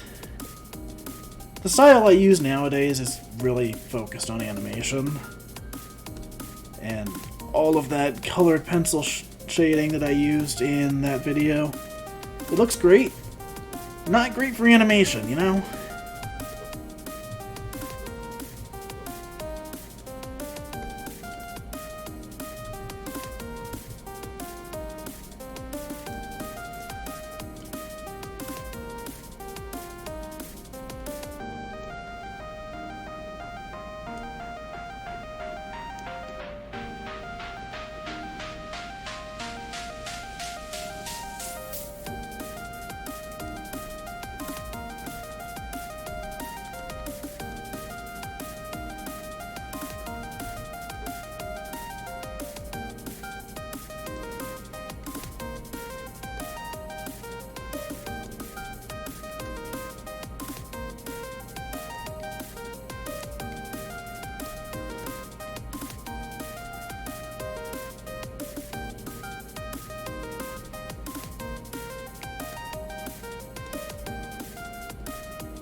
Actually, you know what? On the subject of that, I kind of want to make a Harvest Moon animation sometime. I think that'd be a fun project. Just do like a little cute little animation based on it. Keep it nice and simple. Because I've drawn those characters plenty of times, but I don't think I've ever animated them. Not even in my pixel art.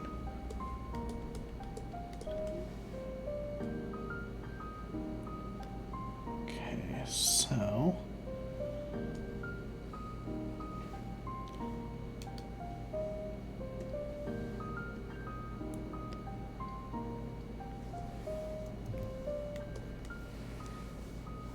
this reference of the flicky zoomed in.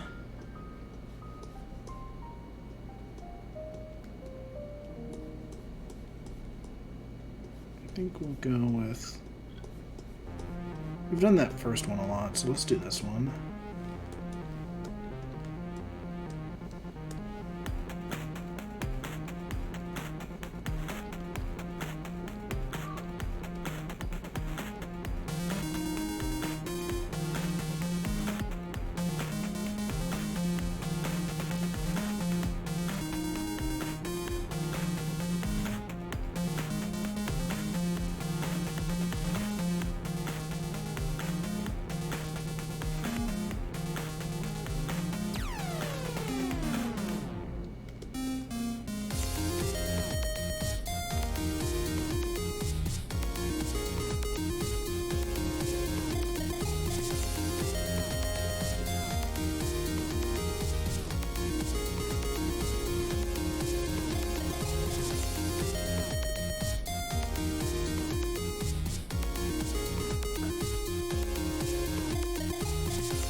So we're gonna move the start of the animation over here. That way it's not trying to render all of that.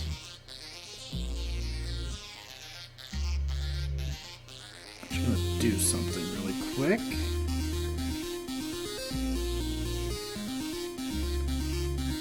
So you're not gonna be able to fully see this because the OBS doesn't capture the entire window when I'm working in Clip Studio. But over on the side, I am going through a bunch of unused layers from earlier in the animation and deleting them. Because originally I was working on like the rough animation for this all in one file, and earlier tonight I decided that was getting a little wasteful. So I condensed it all into a bunch of different files for each individual shot.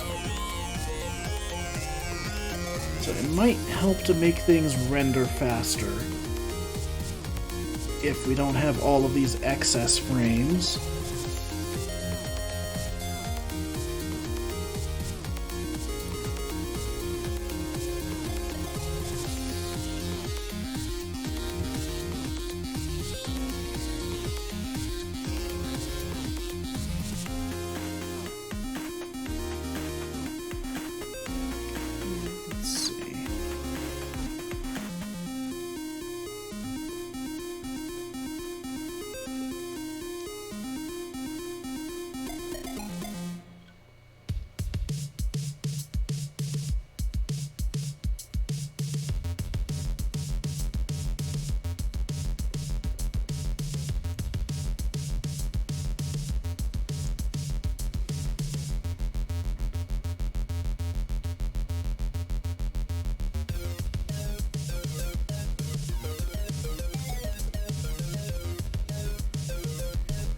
So really quick, what we're going to do, now that I've done that, we're going to move the beginning and end of this animation back to where they were before, hit save,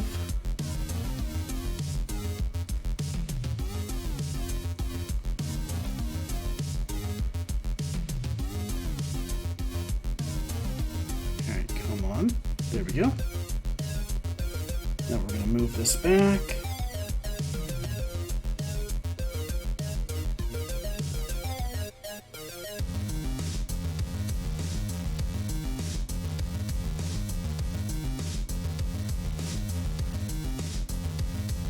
We're going to split all of the clips from here.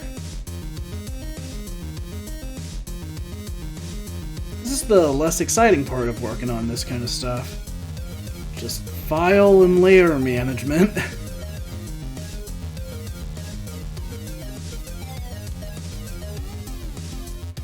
we're going to split, and then we're going to select all of the stuff from before.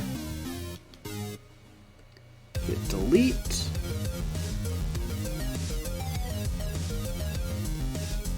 save this as shot 7.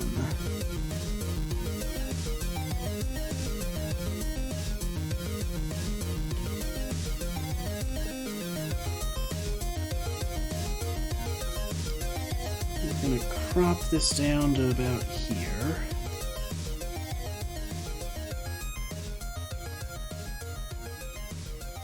That'll also help with the playback. So the reason we're cropping it to here and not like all the way down to the actual base size of 1080p is because I think what I'm going to do is have Eggman fly over here. In fact, I might end up having to make it a little bit wider to compensate. But basically I'm going to have him fly over here and Sonic's going to look up. So I need to have room for the camera to move.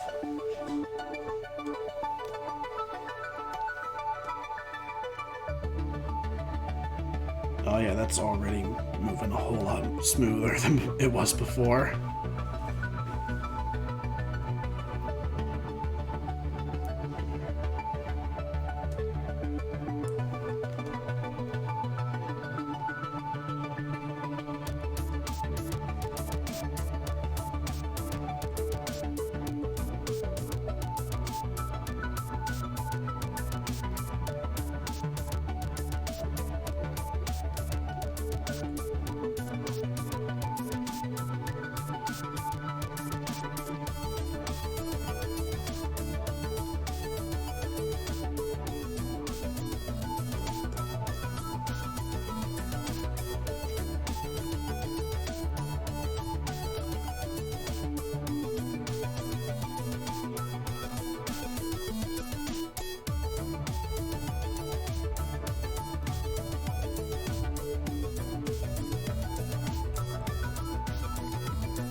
So usually I would have a little bit more reference to go off of for like, I would have storyboards. And I do have some here. The problem is I changed my plans for how I wanted the shot to end. So originally you were going to see them break free from the capsule. They were all just going to fly off. You'd have this shot of Eggman flying away looking annoyed. Sonic would chase after him, dodge the like wrecking ball from the boss fight, and then it would cut to the shot of him chasing Eggman. And I mean, you know what, that would be fine, but I just felt like this flows better.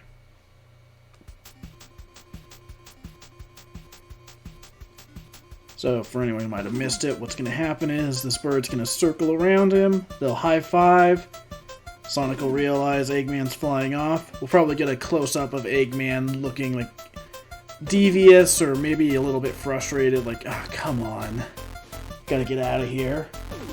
And then you'll have a shot of Sonic jumping down, chasing after him, and then running down a hill with Marble Zone in the background.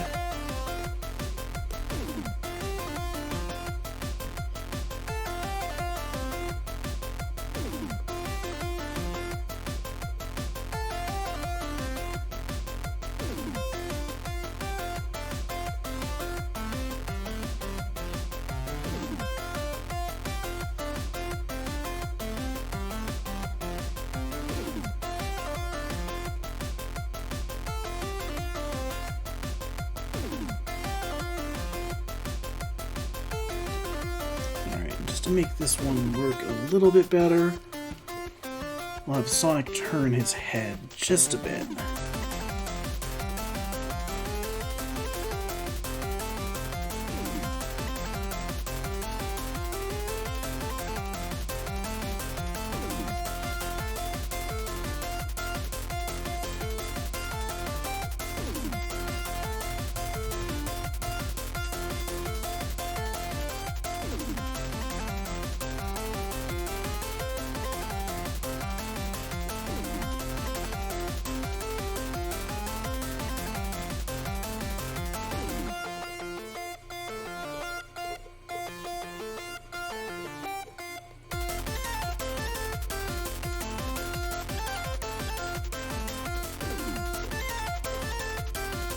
After the stream, I might go and play a bit of either Sonic Mania or Sonic Origins.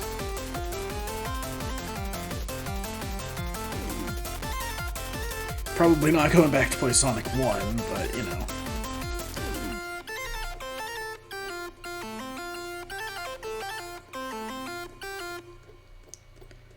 Could play Sonic 3 and Knuckles for, like, the 100th time. Freaking love that game. It's so good.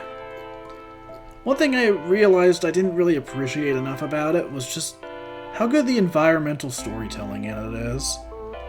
Like, there's no dialogue, but there's all this little stuff that happens in the background. All of these great details that give you a sense of where you are on the island. I don't know, man, that's like the one thing that I feel like Sonic Mania was lacking in comparison. And ultimately, it's not a huge deal that it wasn't quite as present there. There's still some areas where they do some really cool stuff, but yeah. I think that's just the one area where they have a bit of an advantage on the Genesis.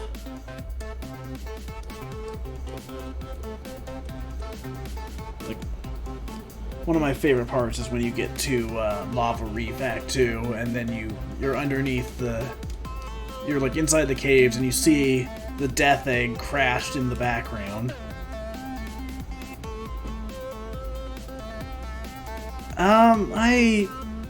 From what I've heard, like, I guess I like how Dark Souls does stuff, but I don't care. I have no interest in the Souls games. I feel like maybe I would be more interested in trying them if it wasn't for their, like, reputation of being like, oh, they're so difficult, they're so challenging. I don't know, any game that has a reputation like that, I'm kind of put off by. Like, I'm sure it's great, but I don't know, just that stuff doesn't really interest me all that much.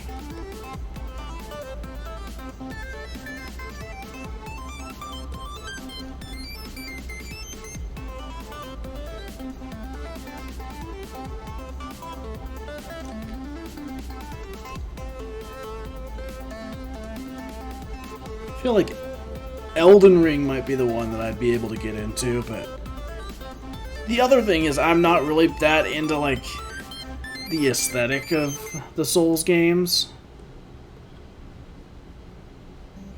Just, I don't know, there's something about them that just doesn't appeal to me.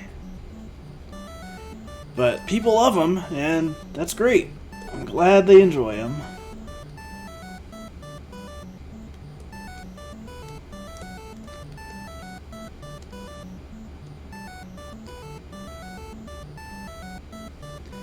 Now that Dark Soul... Was it Dark Souls? No, it was Bloodborne, I think. The Bloodborne PlayStation 1 remake, or demake that someone made. That looks awesome.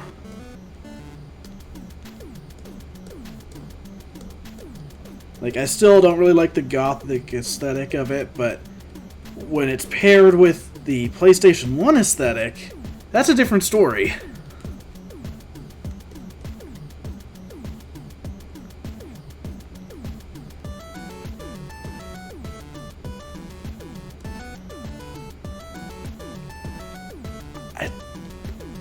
Bloodborne Kart does sound familiar to me. I don't think I've seen it, but I've heard it talked about.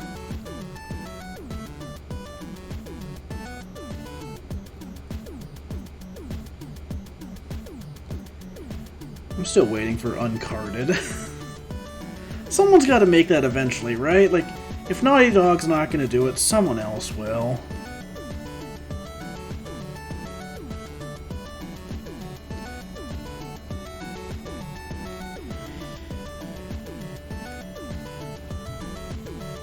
Man, I just miss Uncharted in general. Like, even if they weren't gonna bring back Nathan Drake, I just want more adventure games like that. Like, I don't know. Naughty Dog can make some good stuff. I'm just tired of The Last of Us.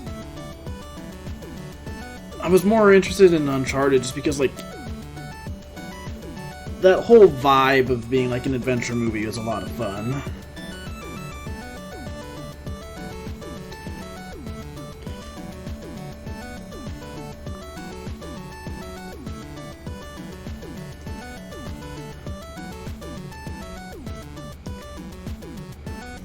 I will say, the Uncharted movie, not terrible. Not the best video game movie, but, like, I don't know, it's fine. If anything, watching it made me think about how good a sequel could be. Because there's moments where it really shines. And I feel like when they're not doing an origin story, it could be a really good movie. But we'll see. I think they've said a sequel is in the works, or at the very least a sequel is gonna happen. But I'll believe it when I see it. Considering how long Uncharted was in development.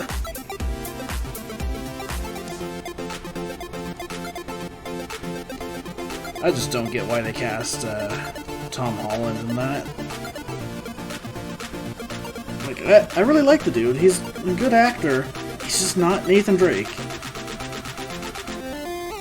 And if they wanted him to be like the kid Nathan Drake, then fine. But they didn't really do that. They just had him be normal Nathan Drake doing normal Nathan Drake stuff.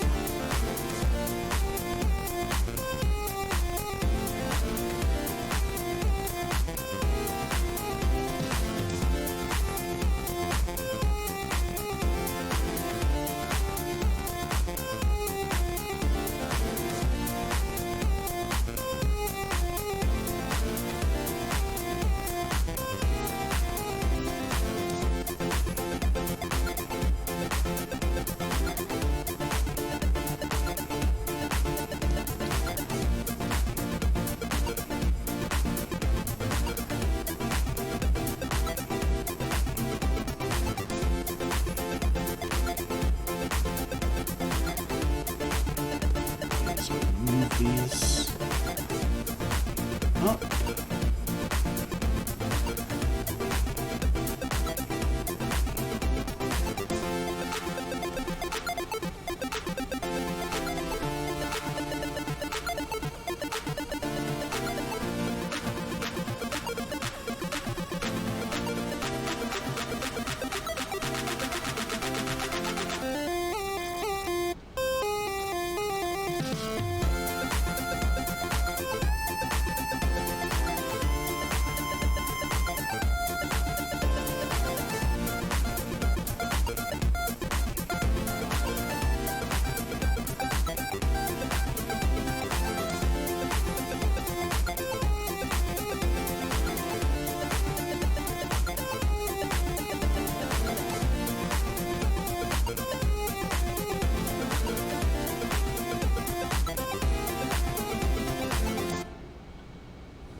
So you can't really see it, I don't think, because, again, it's way off in the corner of the screen. But, man, the layer order that I've got going on right now is the perfect example of why I needed to do some cleanup back there. Like, the animation folder for the frame the bird was on has like 5 layers that aren't being used. So let's get rid of those. Because every time I make a new layer, it's not just making it in like a set format, it's copying whatever the previous frame has. So like if there's a vector line layer and then a raster layer, which is what I use for coloring, it'll copy that those are the 2 things in that order. So whenever something happens where like I copy and paste something onto a frame, then you've got that copy and pasted frame on top of that, and then the next frame will have like that extra layer, and then it just piles up. Usually it's not a big deal, but when I'm working on a project for this long, sometimes you gotta go in and clean up all that stuff.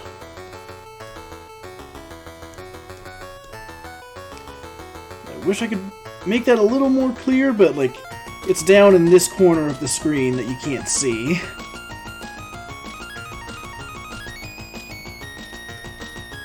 Because the alternative is I capture the entire window and then the art is a fraction of the stream. Especially when I'm animating, because, like, you can only see part of the animation timeline on the bottom of the screen. I'd say that's maybe like a third of what I've got going on down there.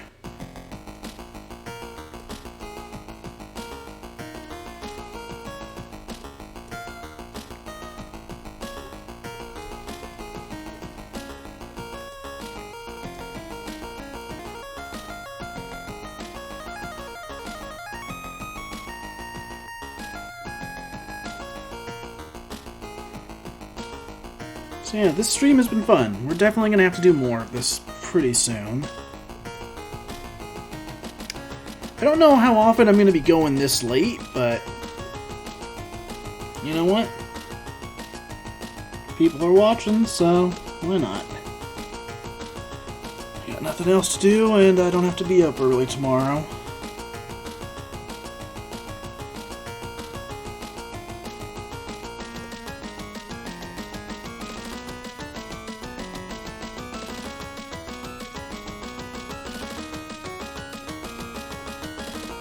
Juker, please do not die to my stream.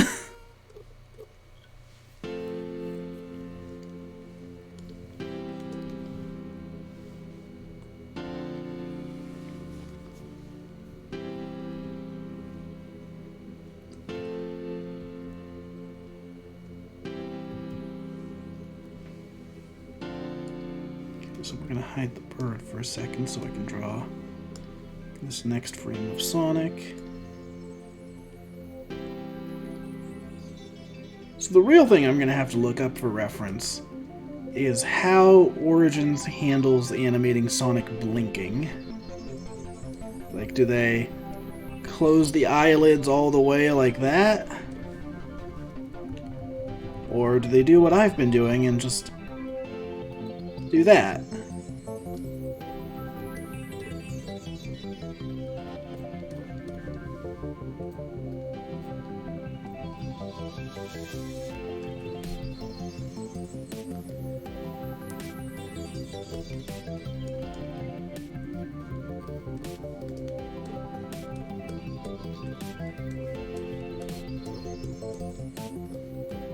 Yeah, for me it's 11:56 right now. I was going to end at midnight, but I think we'll keep going just a bit longer.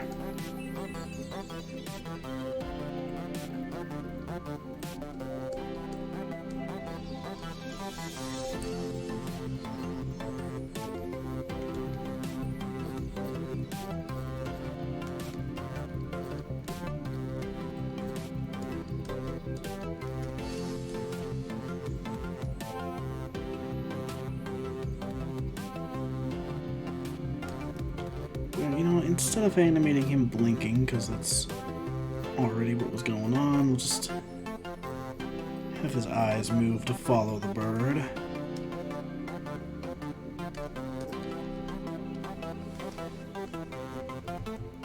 And then on this frame,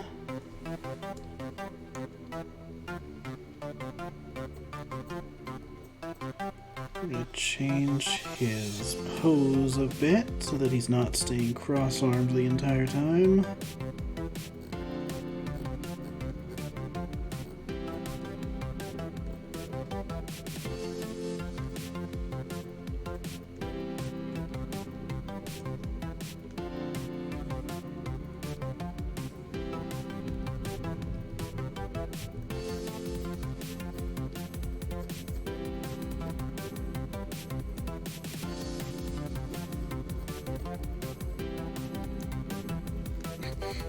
See, this is the weird thing about animating Sonic.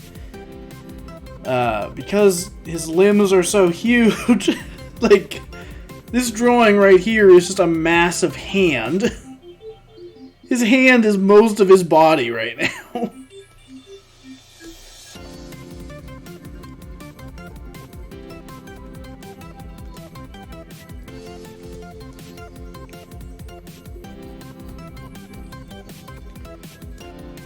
So let's change the face a bit, so now he's looking this way.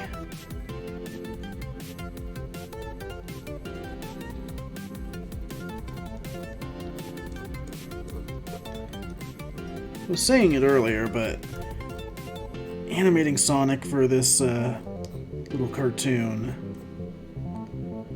has been very helpful in learning how to draw him properly.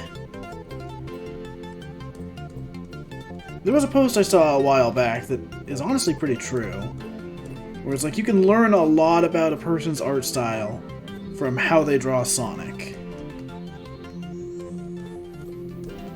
Because everyone has a slightly different way of drawing him. Even if you're trying to mimic an official art style, like, even if you're trying to draw the adventure style, or, like, the sprites from Sonic Advance, the classic art. Heck, even with the classic art, there's all sorts of variations, like, do you make it look like the OVA? Do you make it look like CD's intro? Which, there are differences in those two styles. Do you make it look like the really, like, rendered, shaded style for classic Sonic? Do you go for the flat one?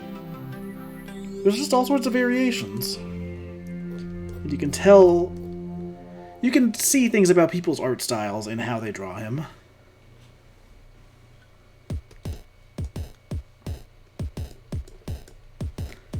It's funny, I've actually talked about this before, and if I had an example ready to go, I would bring it up now. But, fun fact about Sonic and my own comic. Part of the reason I give Kayla the hairstyle she has in Smash Time Stories is because I can animate, like in action scenes, I can animate her hair in the same way that I would draw like Sonic spikes. So I use that to help convey motion. So like, if she's running, for instance, her hair looks like that. Even though when she's standing, it would look like that, pretty much. So it helps to convey, like, the shape of the motion going on. And that's also true of how I draw Sonic. When he's in motion, I draw his spikes to follow and convey better, like, which direction he's turning, how sharp his turn is, and so on.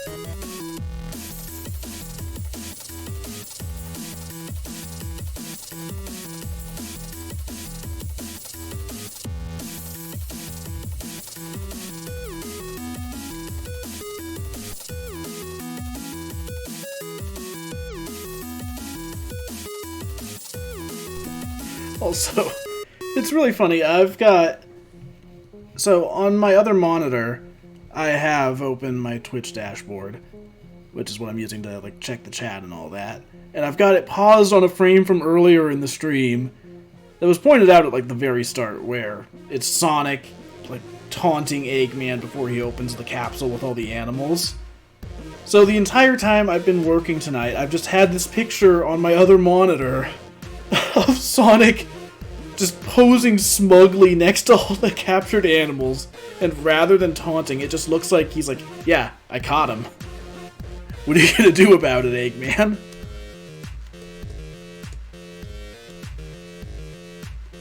I've had that picture there all night.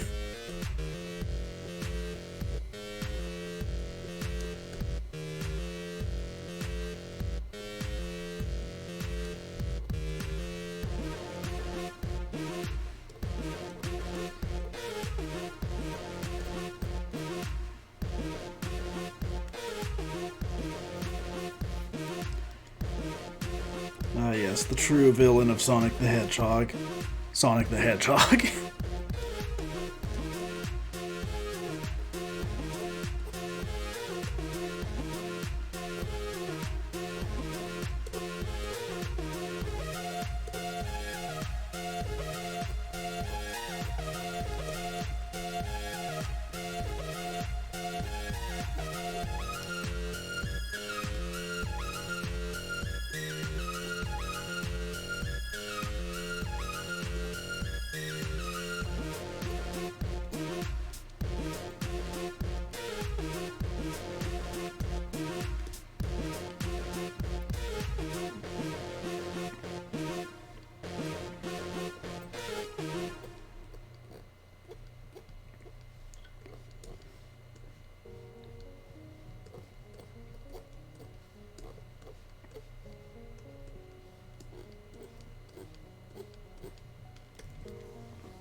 Let's animate the bird turning now. By the way, sorry if you hear my drawing pen squeaking in the background. It just does that sometimes. I just usually don't have a microphone right next to it.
Shrink the bird down a bit.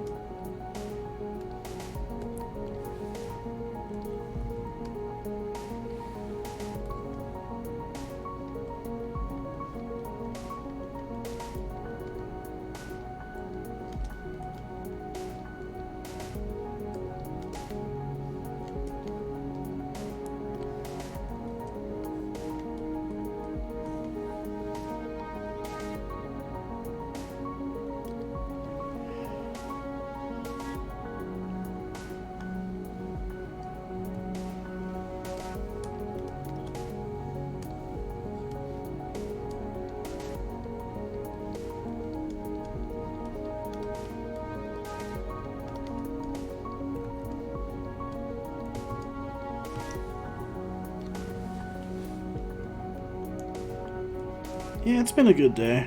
I've been playing a lot of the new Fire Emblem. Taking some time to relax, and now we're doing some art.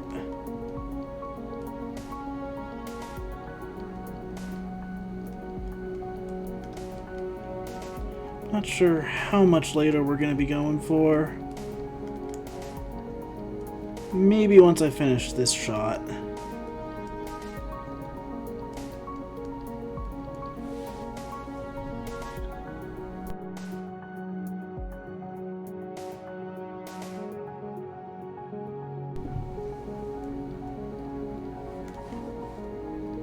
It's been a lot of fun so far.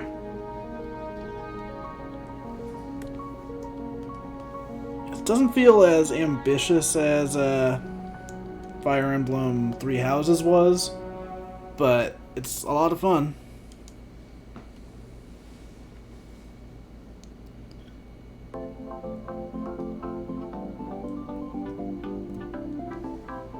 Okay, so how on earth am I going to animate the bird giving a high five?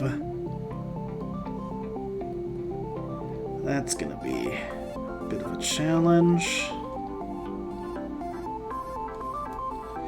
I think I need to make it wind up a bit.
wings certainly make it a little bit tricky.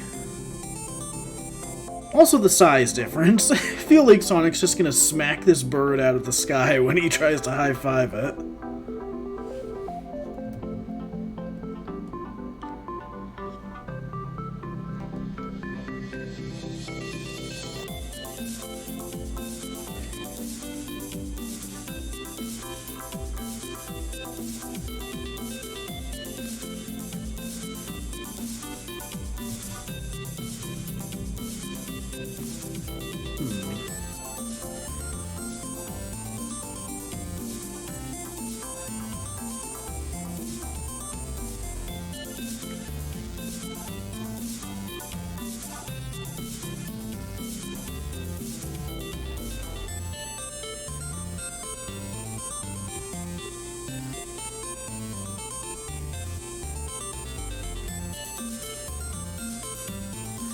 I would assume it has to high-five with the wing. The claw would look like it's just kicking.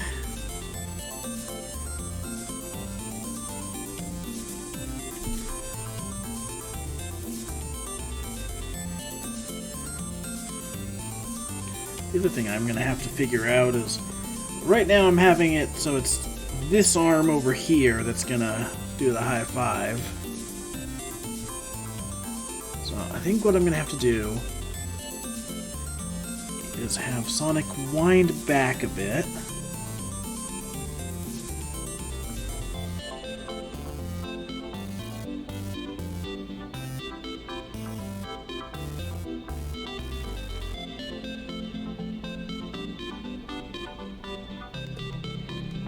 So I'll move him over to the side once I'm done drawing the head again.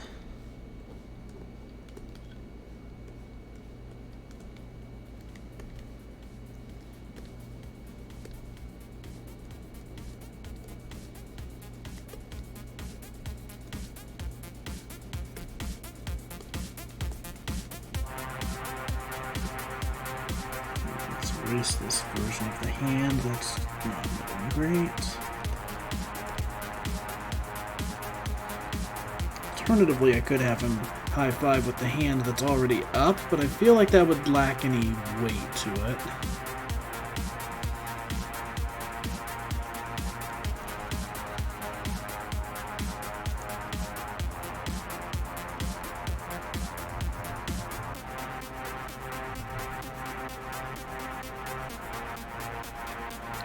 Probably have just enough of the hand visible to make it clear that Sonic is going to use this arm.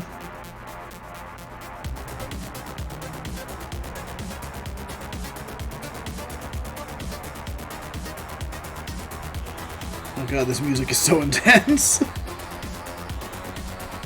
This isn't really helping with the intensity of the high five.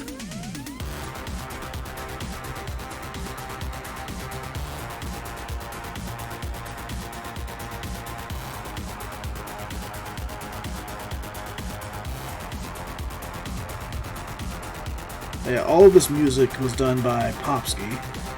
He does some great work. And all of it is, I believe, royalty-free, so you can use it on streams. I should get a command to shout out Bluesky.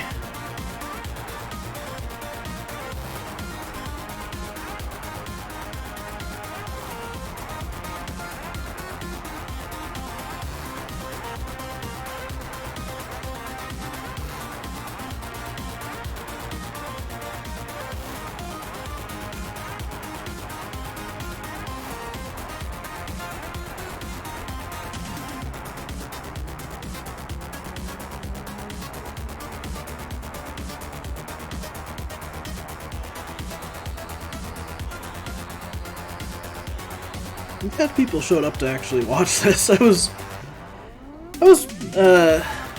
gonna do it no matter what, but like I wasn't really expecting people to stick around this late, especially on a Saturday night.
Alright, this song has a better high five energy than the previous one.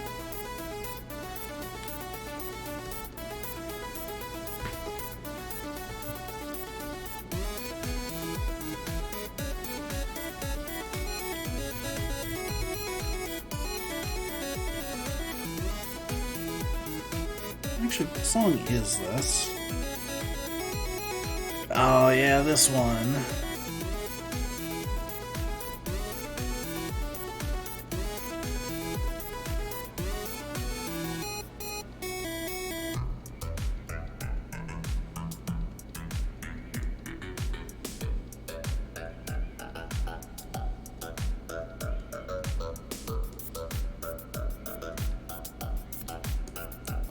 Probably have that move to the other side of the head.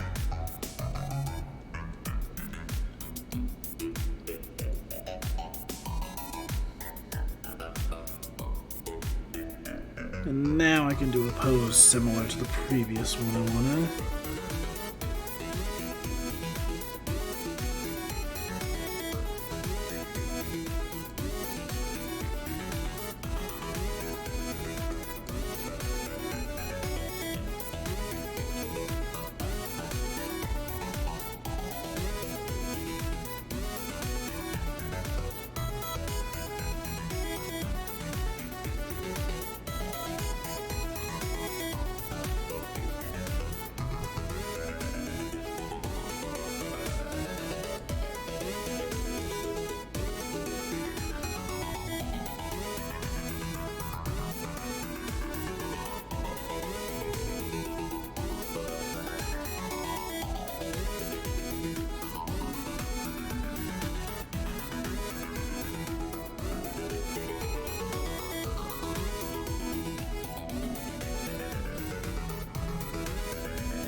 Oh god, the high stakes high five is back.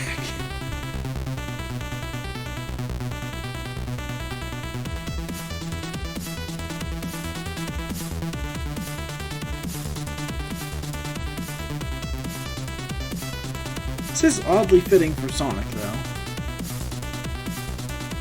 It's got kind of that Genesis, or I don't know, maybe it's closer to Super Nintendo, but it's got that old school vibe to it.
I'm gonna try a pose here and see if it works.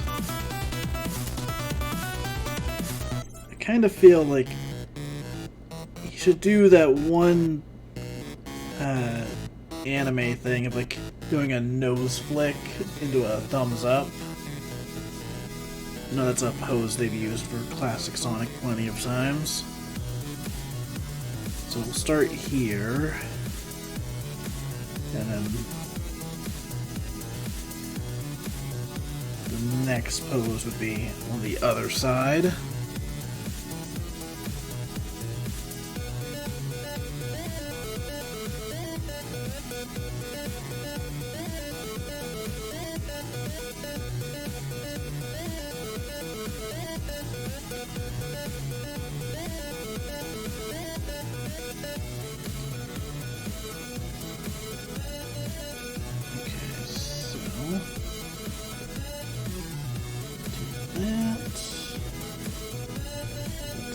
Terrible pose there. It's better.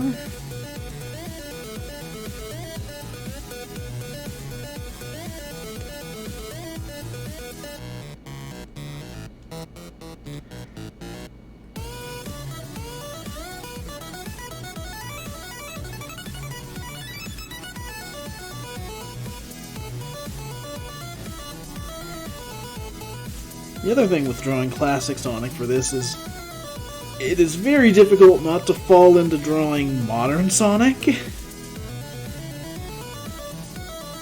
Like, I gotta keep him, you know, very round. Because I could very easily turn this into modern Sonic with just a few tweaks, like this.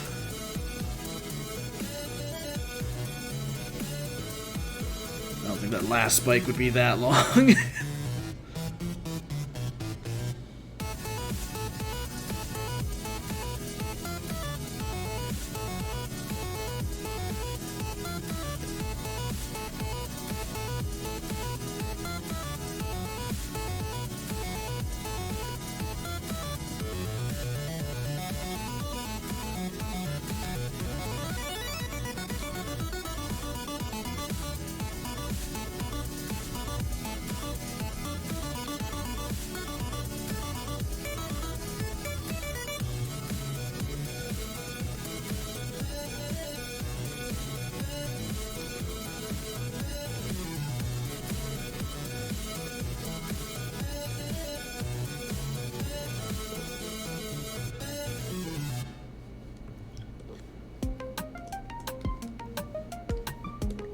I'm gonna move these spikes down a bit now.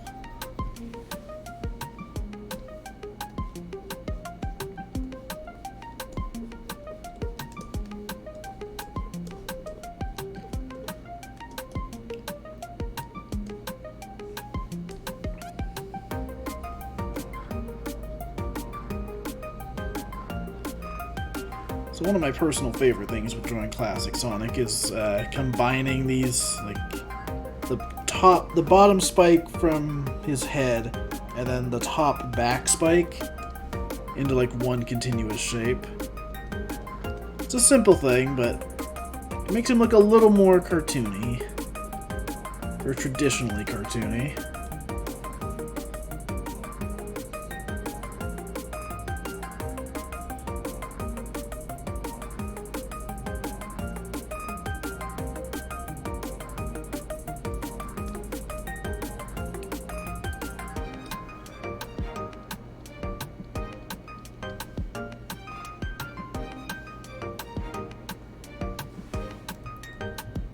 So we're going to do a quick second frame there.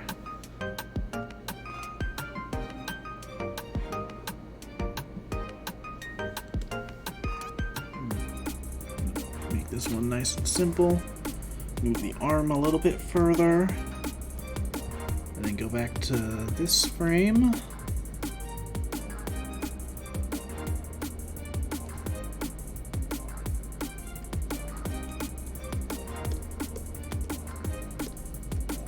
I think we'll also rotate his face just a little bit. And these are the kind of changes I can make when I'm doing rough animation, where it's just, you know, I move part of the drawing here, and then when I'm doing the final, I'll actually draw both of these separately, just to make it look a little cleaner, a little smoother. I can add a little bit more of an in-between. But just having it like that in the rough animation tells me all I need to know. Move this thumb further as well.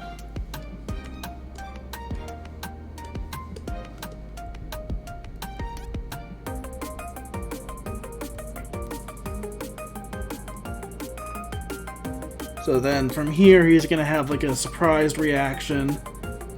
And then he'll turn around. We'll have the camera follow him. I think I'll extend the canvas to go like all the way out here.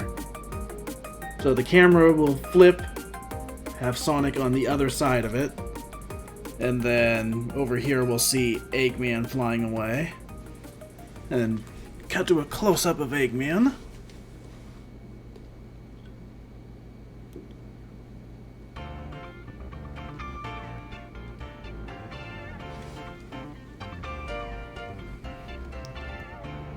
Have we really been going for almost 4 hours? Wow.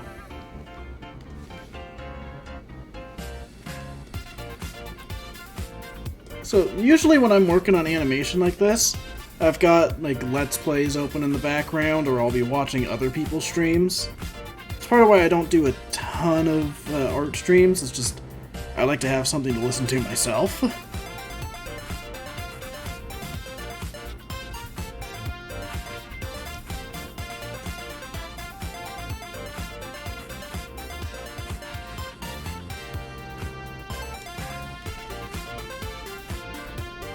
So exaggerate that pose further.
Might not be the most accurate for how birds actually fly, but whatever. We're gonna have the bird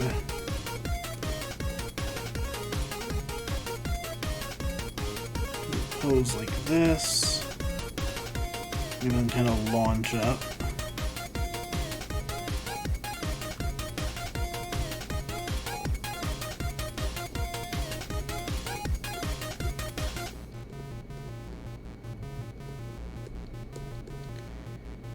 Alright, Juker, what am I picturing? You know what? I think I'd be down. Oh, dude. Is it finally time for the Monster Hunter Rise documentary? Where it's not even a documentary of the game, it's a documentary in the game. So, I've described this idea on Juker Stream before, but the idea we've got is to play Monster Hunter Rise, but have one player stream the game while playing in photo mode. Not even photo mode, just using the camera in-game. Because you can just follow along with the action. So, occasionally when I've played multiplayer, I've just, like, stayed in the background and watched as everyone else did the hunting. I think that could be super fun for a stream where, you know, you've got one person streaming it and they're acting like it's a nature documentary. Like, oh man, the Rathalos is rushing in, hunting its natural prey. Stupid hunters that thought they could defeat it.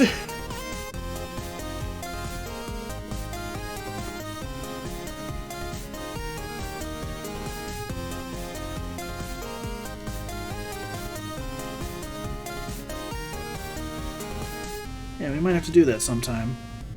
I've got plenty of free time this week, so DM me. Maybe it's finally time we do that. I still need to finish the base game of Rise so I can finally start Sunbreak.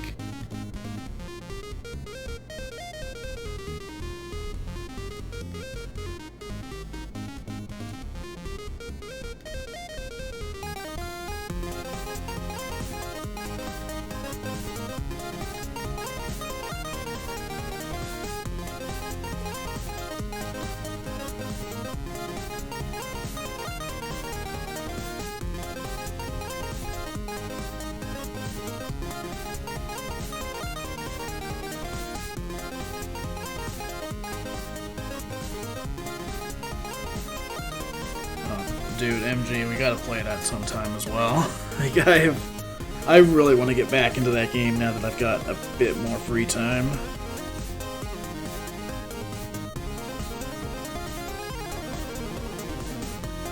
Okay, so I think I gotta move the bird down a little bit further for this to work.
In this frame, we've got Sonic kind of having that realization of, oh shit, Eggman.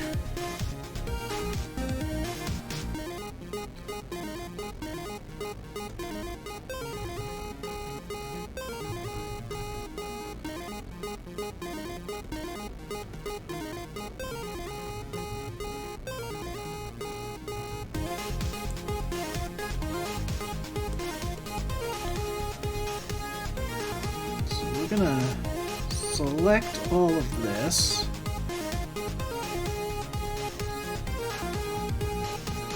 Oops.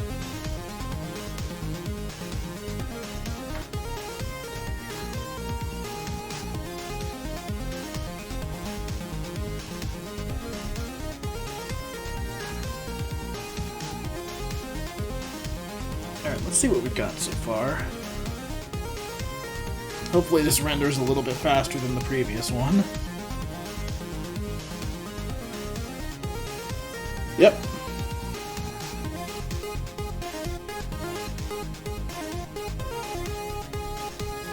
So I think what I'll probably do is have the camera move over a little bit just so that the bird is a little more in frame.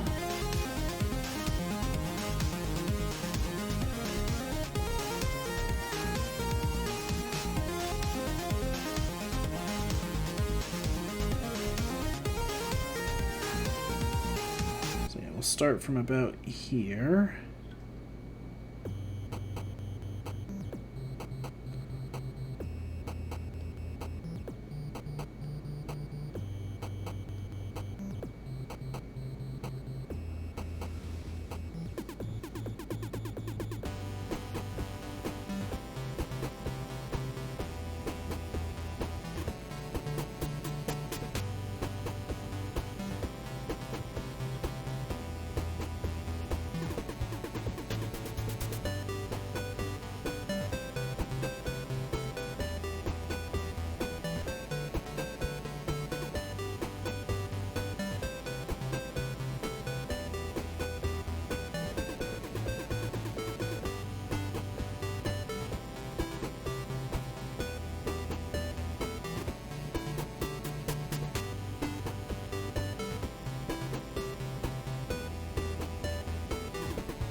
Set that to be a hold.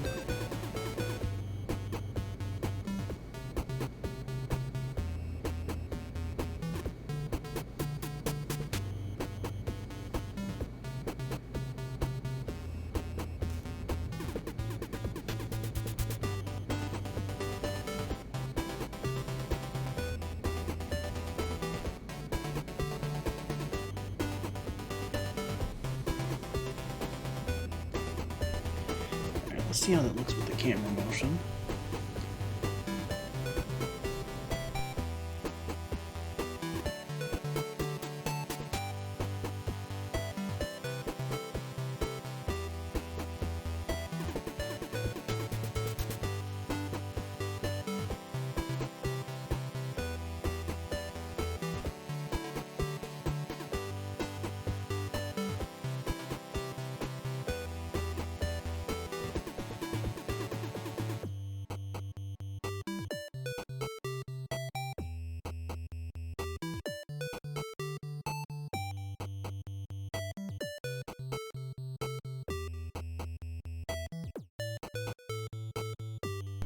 Okay, I'm gonna try something here.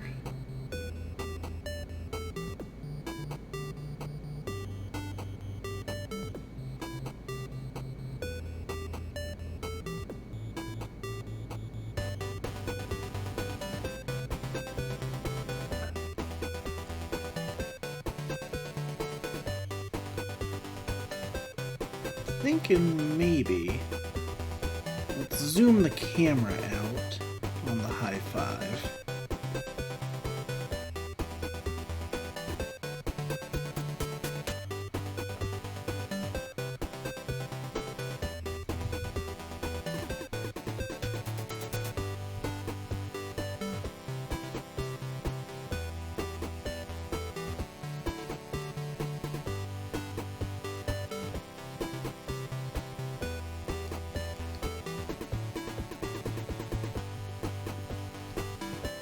Let's test this. This might not work as well, but we'll see.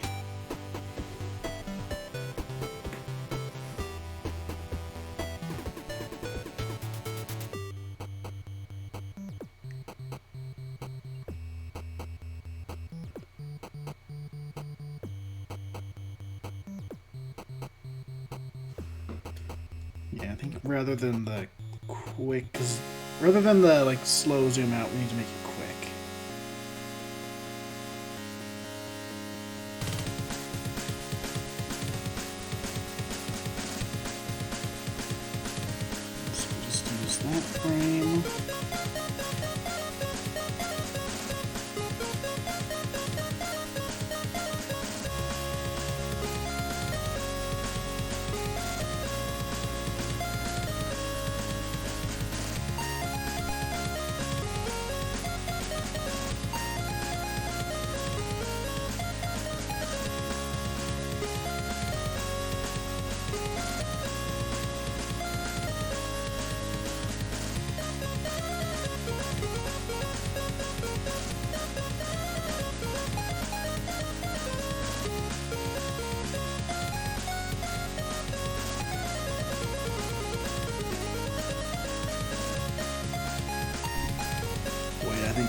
I'm thinking about this all wrong.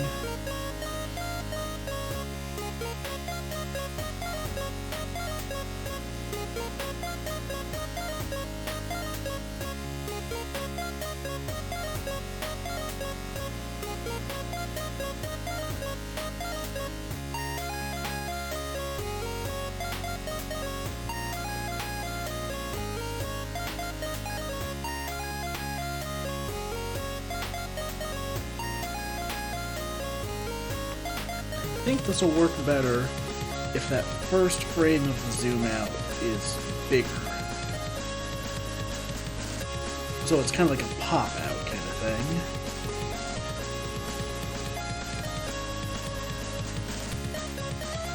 Yeah, there we go. That's the effect I was going for.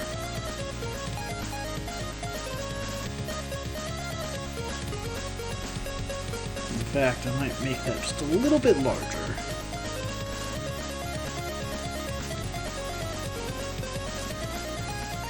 Make the canvas wider anyways for the next shot that's coming up. So make it 5,000 by 2,400.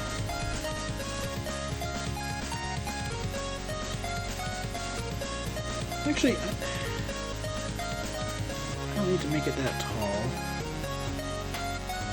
Make it 5,000 by 2,000.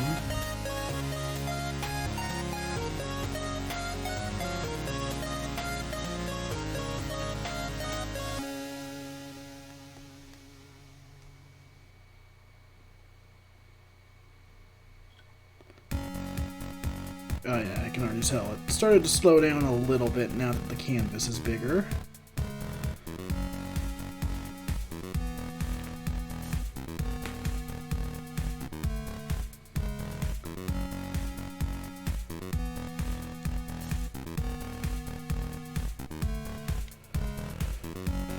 It's getting late.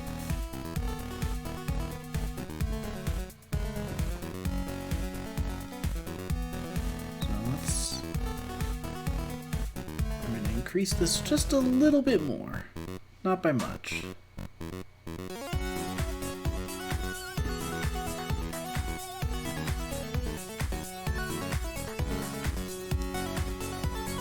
And we're going to remove that.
Alright, let's take a look at how this is turning out.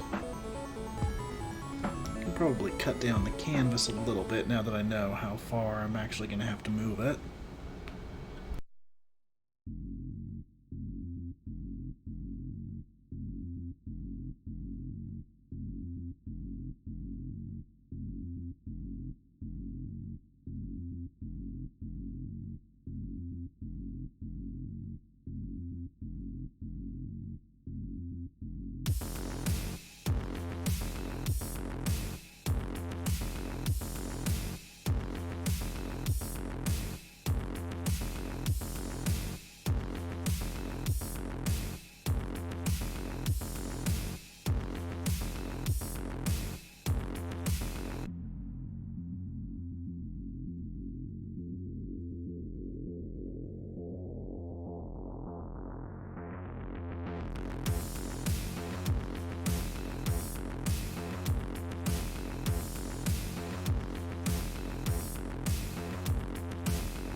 So, on the bottom of the Eggmobile here, I'm kind of drawing the broken chain from where the Wrecking Ball was held in the first boss fight.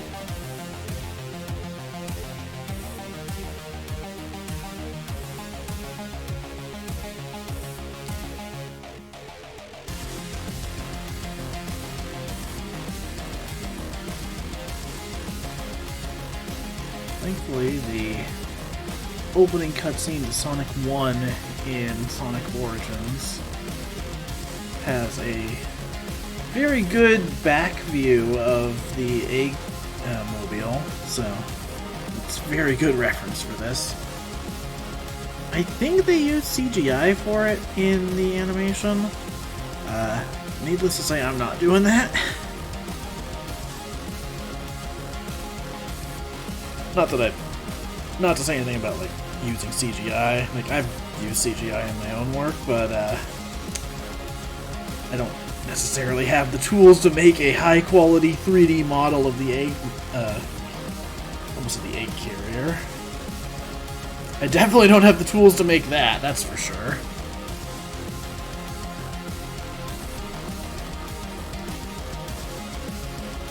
Actually, you know what I could do, because I'm a glutton for punishment and love adding useless details to these things, I could show the, like, Wrecking Ball break as he's flying off.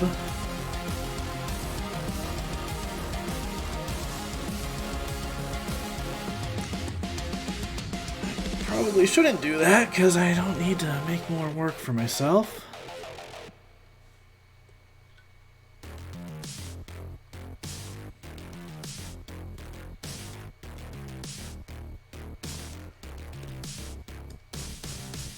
As I'm saying, I don't need to make more work for myself. Let me add a second drawing of the egg...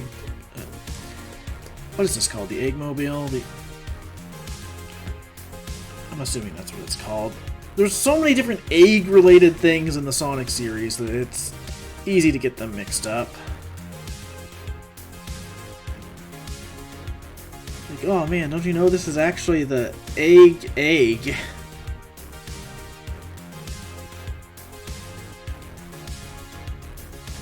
So, I guess if I'm drawing any extra frames anyways, I'll just have it break as it's flying by. Actually, you know what? That's perfect! I know exactly what I can do here. I can have it already broken, and the sound of it breaking is what gets Sonic to turn around in the first place. Have that happen off screen so I don't have to animate it.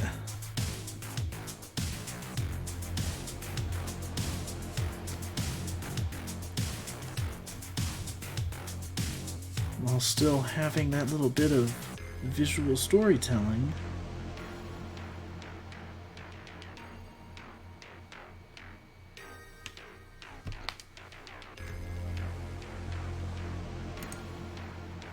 Also, yo, Camille, what's up?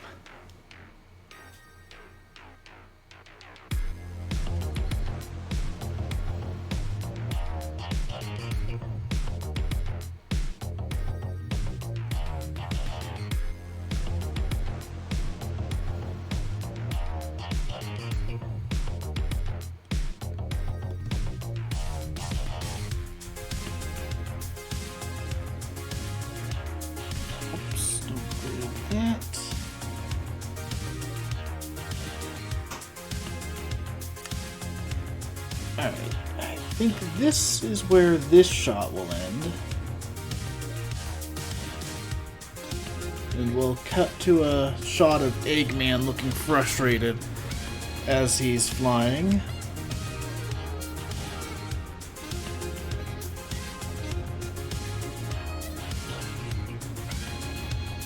But unlike the last ones, we're gonna do a bit of background work here as well.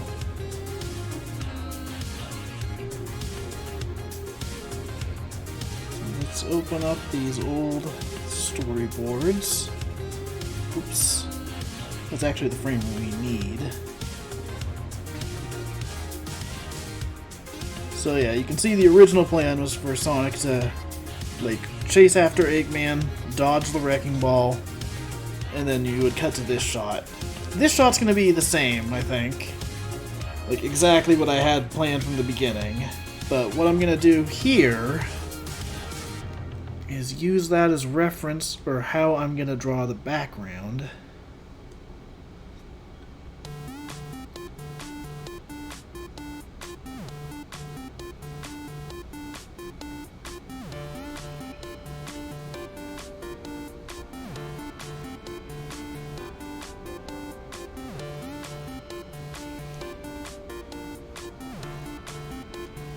So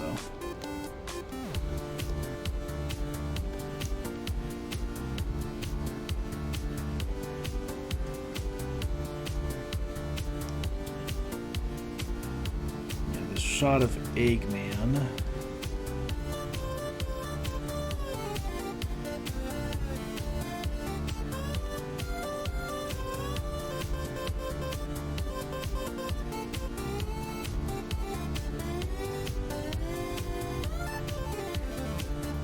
Classic Eggman is actually really difficult to draw properly, despite how simple the shapes to him are.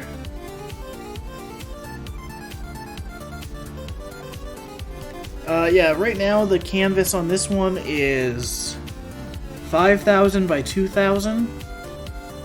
Usually I'll work around 1920 by 1080. Yeah, and then there's a little bit of extra space, so it's like 2,000 by like 1,200 or something. But because this one has extra camera movement, I had to expand the canvas to fit it all.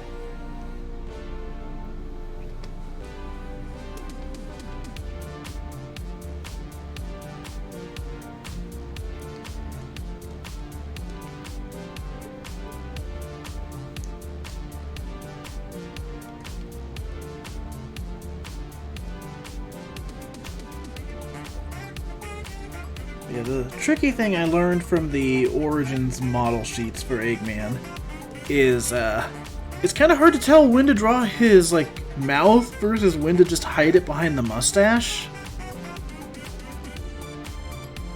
The same with his eyes, because like the model sheet does have one pose where his eyes look like this behind the glasses for when he's like shocked or surprised.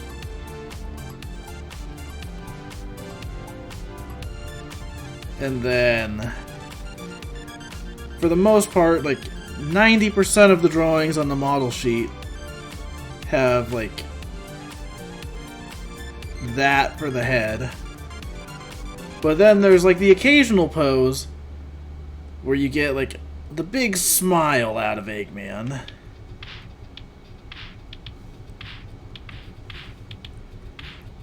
So generally I've been trying to avoid drawing his mouth unless like he's grinning like this.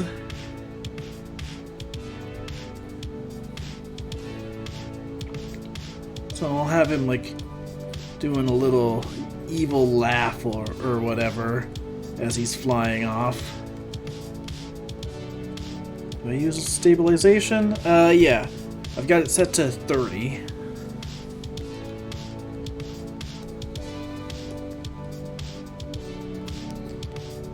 I like it to be loose enough that I'm able to like sketch freely, but stable enough that the lines are going to look decent.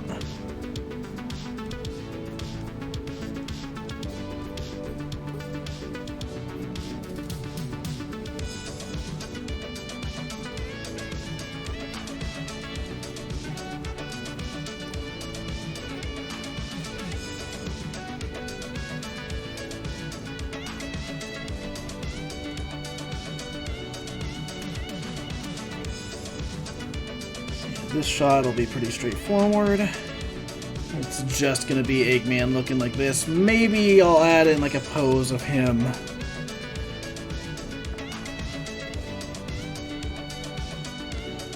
What if I added a rear view mirror?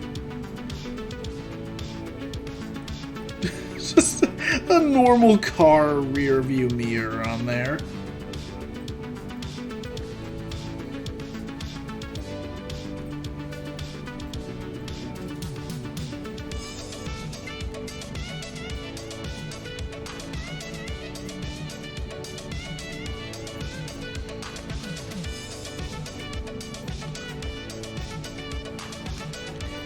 It's not the only goofy gadget I've given him for this animation. Earlier in the animation, like, when Sonic beats him, like, I have it so his, like, little cape thing, because yes, these shapes on his outfit are actually a cape, according to the model sheets. So I drew him when he's knocked down with his cape like this, and then rather than having him, like, fix it normally, I have, like, these little tiny mechanical arms pop out of the egg mobile, whatever you want to call it. And it picks up his cape and flips it back over for him.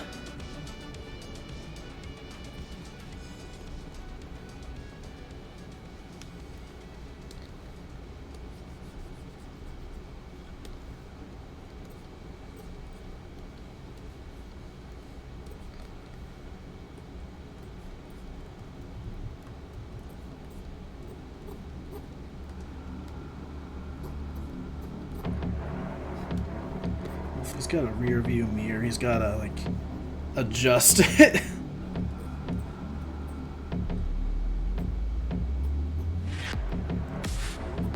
Oh, this is so stupid.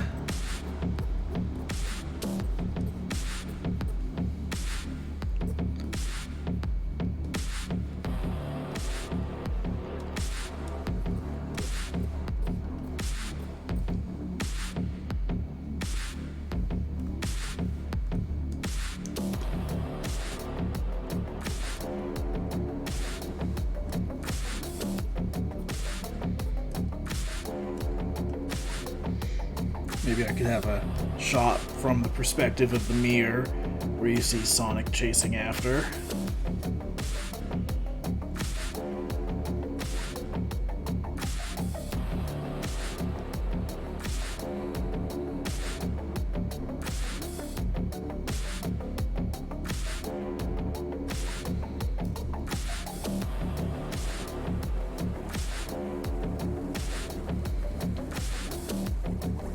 I guess this music is very fitting for Eggman. This is the Eggman checks his rear view mirror music.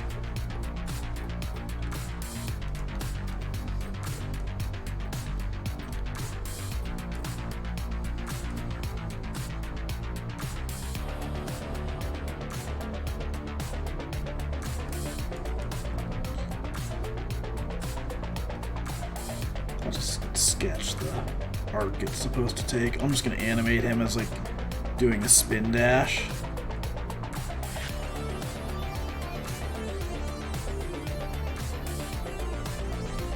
That way I can just do it with flat colors.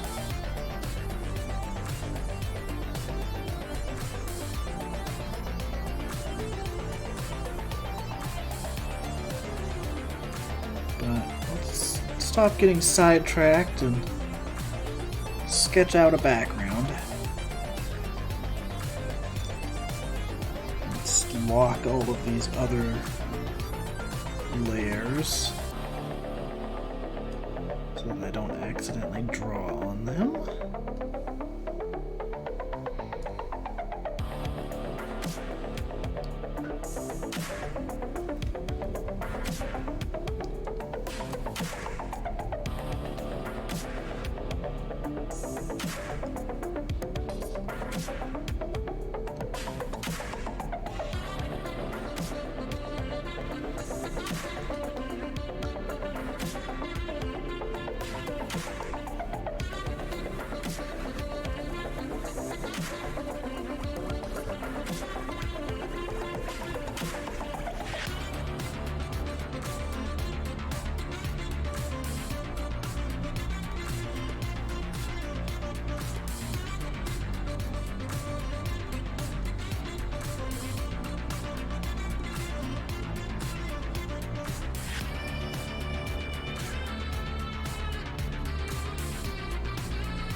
Oh, that's what those are supposed to be. That's right.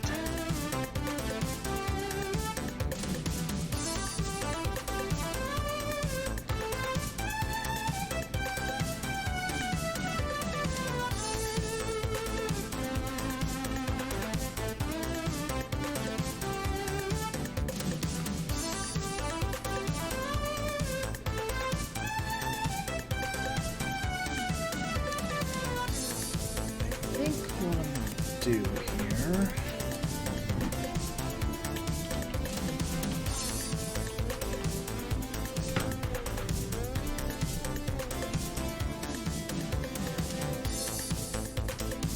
Let's make it kind of blend together a bit more.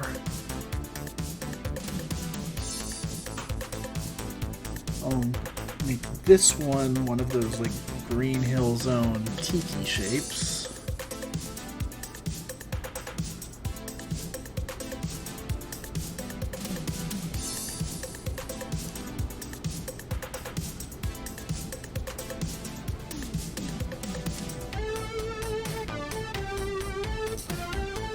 Have that lead into the Marble Zone architecture.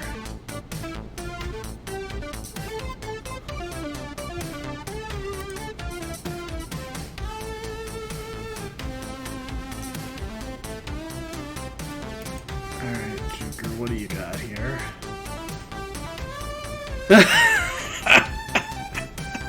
Gamer decides they're just not going to learn or use that mechanic.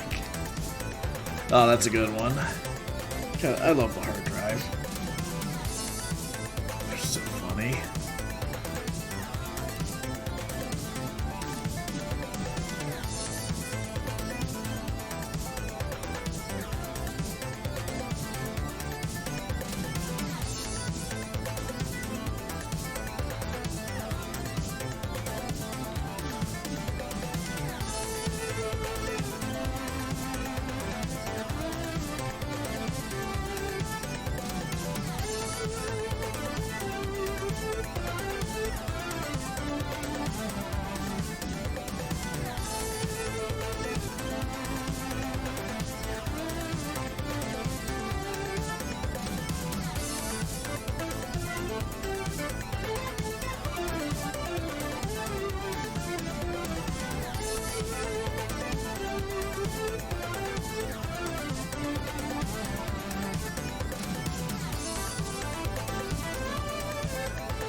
Kind of interesting looking at these Marble Zone screenshots and specifically trying to make it blend into Green Hill. I forgot that Marble Zone also uses the same like striped grass pattern. I mean, it makes sense. It's kind of the style of the game rather than that particular zone. It's just kind of interesting that it's associated with Green Hill when it's not exclusive to Green Hill, even in that game.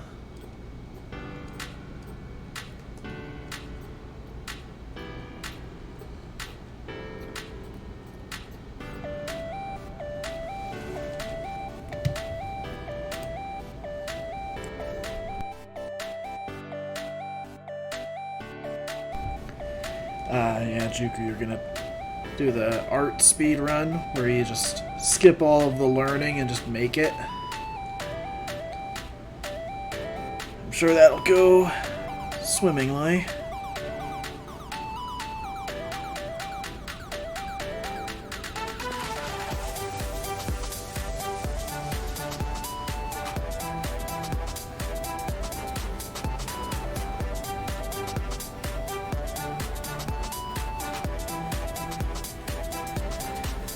See, that's where you're wrong. Animatics are the fast part.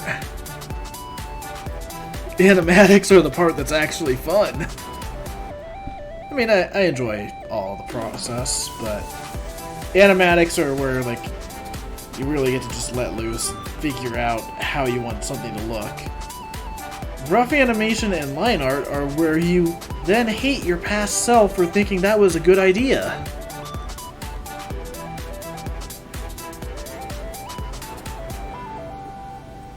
you take a good long look in the mirror and think, why did I do this? Why did I decide to make this require like 1,000 frames?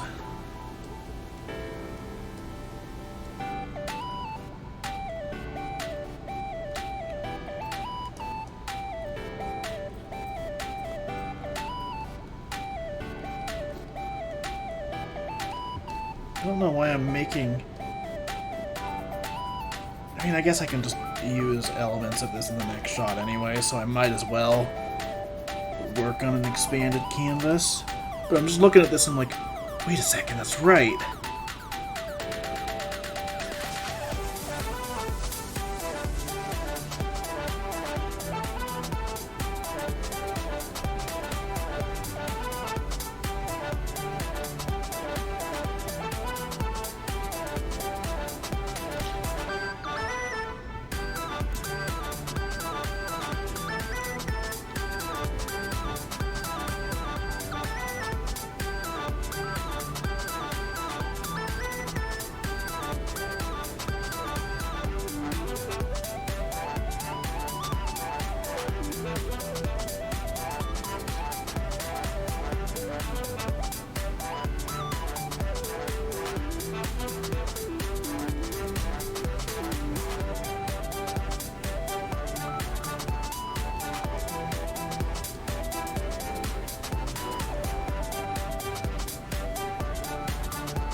Getting pretty close to done here. I think I'm going to finish up this background and then we'll call it for the night.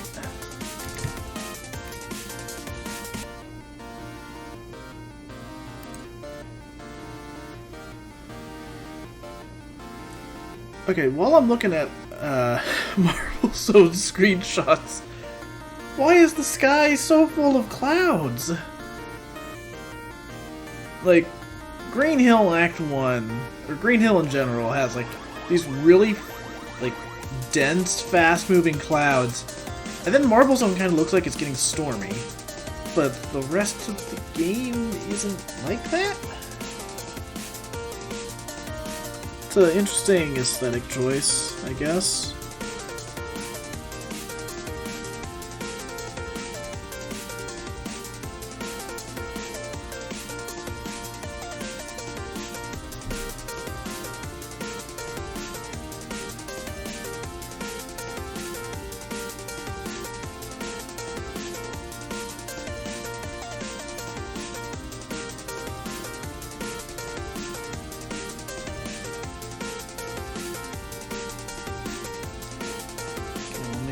Temple like way bigger. Give it some presence, even though it's not even going to be in this first shot, it's only going to be in the second one.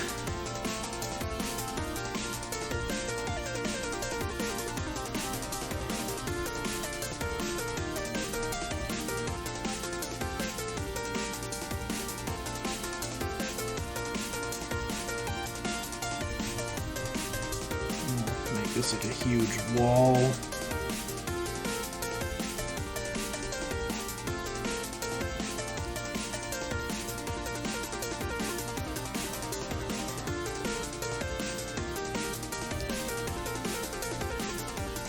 The hills, where the mountains go even further up.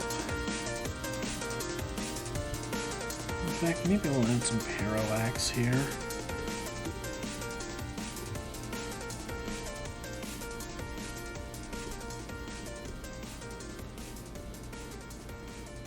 Okay.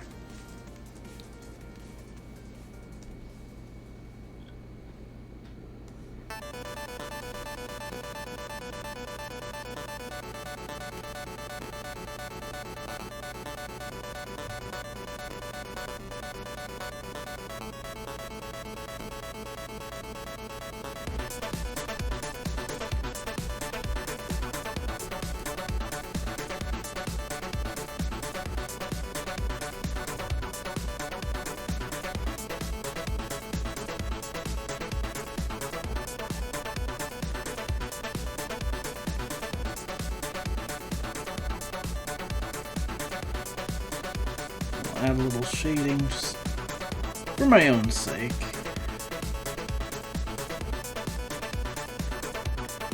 It'll help me to determine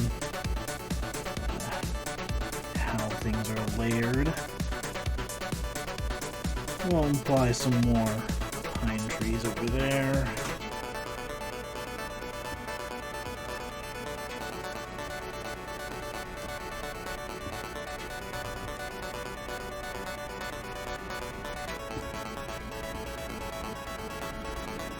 Alright, I think we are about ready to end. Like 3 hours after I originally planned to end.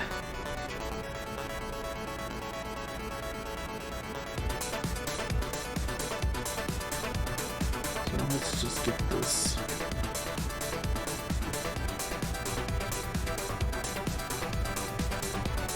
Just make the worst checkerboard pattern in the world.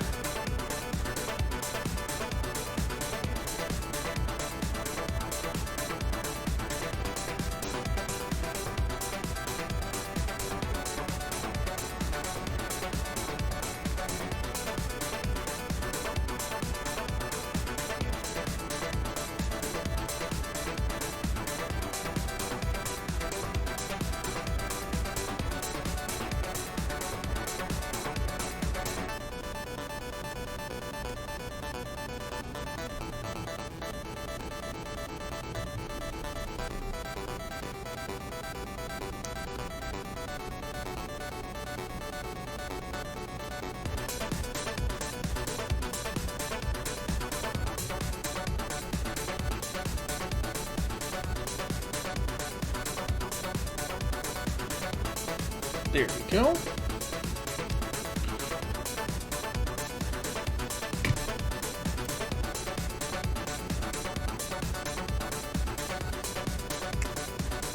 Okay, actually one more bit of work. This will be very fast. So the background is done. This is purely for like presentation purposes. For like if I decide I want to post a clip of this on like Twitter, for instance.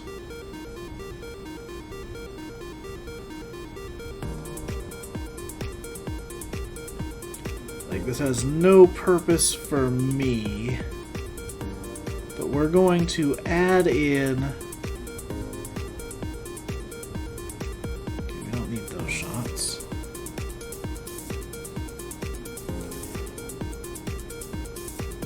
We're gonna just like really roughly paint behind Sonic here. Just super rough. We're gonna make it so that he pops out against the background that we just added.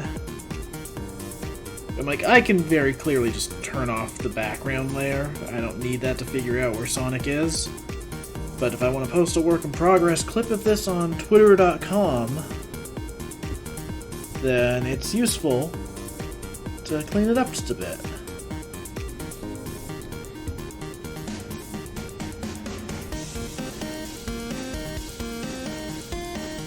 Probably post a work in progress of this on Twitter on Monday.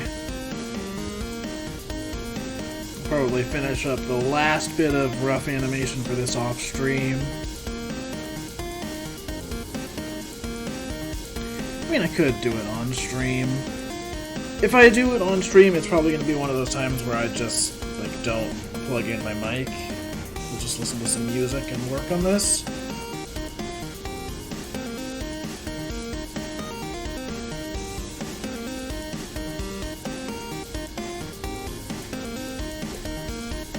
It's funny, like, the first half of this stream I wasn't doing a whole lot of talking, but hey, people are here, they're watching. Might as well have some fun with it. Oh, right. I'll just do this coloring again, just to keep it consistent.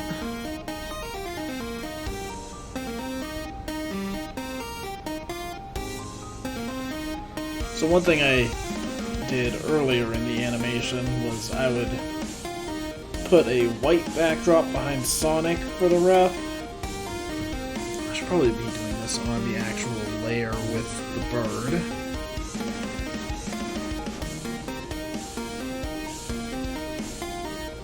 So I put a white backdrop behind Sonic in the animation, and then for Eggman I would use a dark color.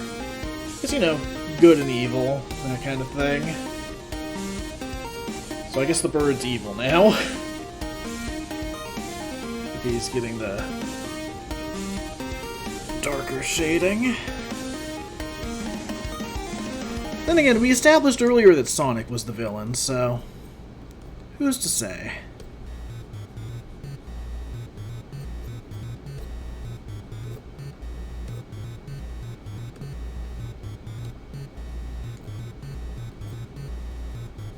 It's the look of Sonic realizing he doesn't know who the villain is anymore.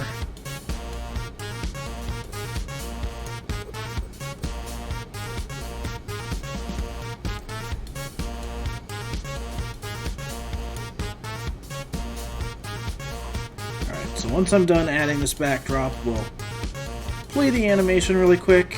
For this shot, I'm not going back to the previous one. We're just going to make sure this looks good, and then we'll be done.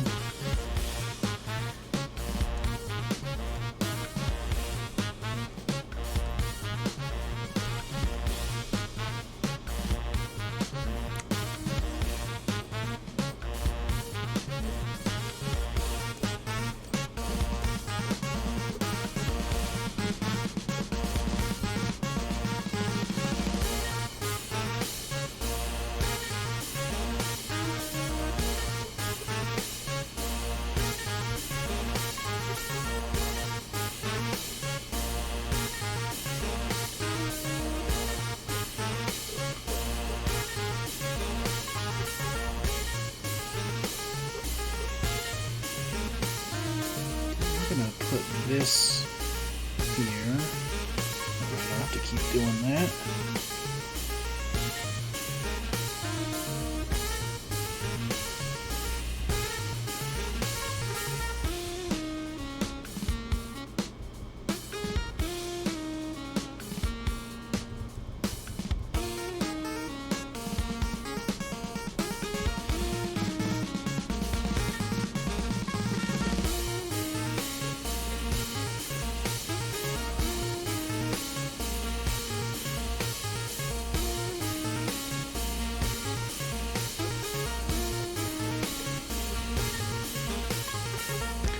Funny how a little detail like this just makes the whole thing look more polished and finished, even though this is still very clearly rough animation. Like, I'm gonna have to go back to these shots tomorrow and probably add in a bunch of in-between frames, because we were really just getting the key poses here. Oh wow! There's Smash! I was wondering when this song would pop up.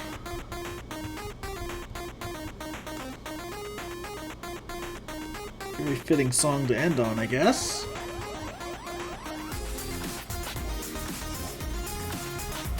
Hey everyone, welcome to the stream.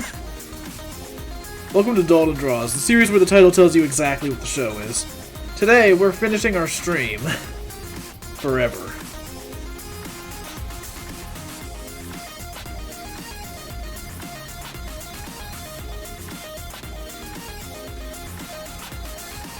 Okay, so lock that layer.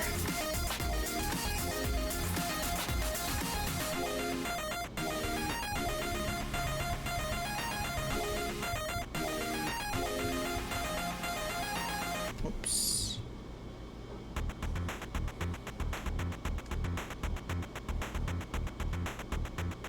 Oh, I see what the problem was. Bird was not animated on the layer I thought it was.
Some very frantic, done animating the bird music.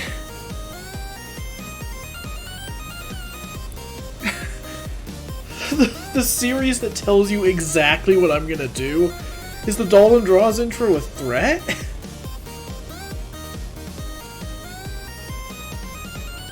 Hey everyone, welcome to Dalton Draws. Get ready.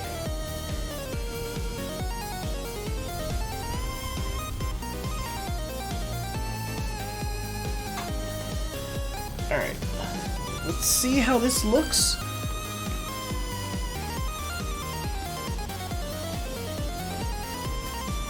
Oh my god, it's almost 1:40. So much for playing some more Fire Emblem tonight.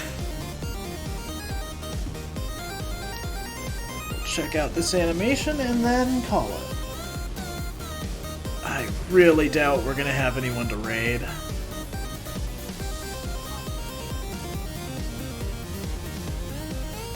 Considering it's, you know, nearly 2 o'clock Pacific time.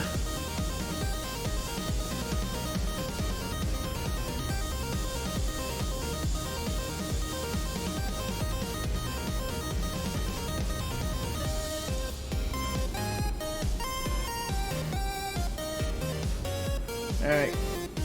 Come on, playback, I believe in you. It does not like that I added in that background. Get up and stretch while I wait for this.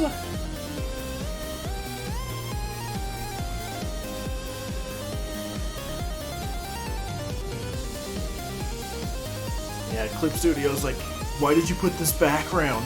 Why would you do this?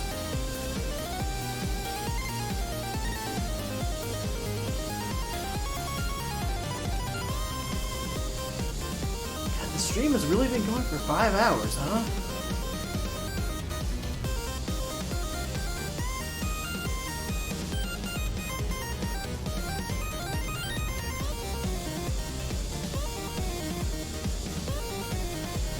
Come on, Clip Studio, I believe in you.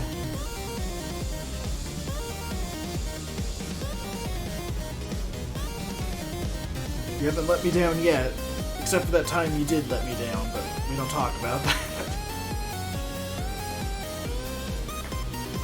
Come on. Oh, we're almost there.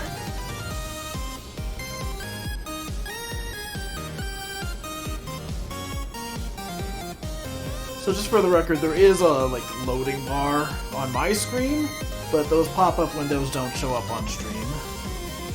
So, no, I'm not just sitting here staring at the drawing.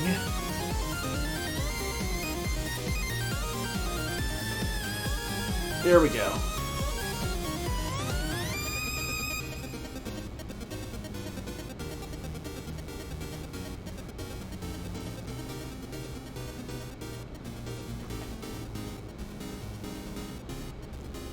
Okay, I think I can probably remove that zoom out when he has the shocked reaction.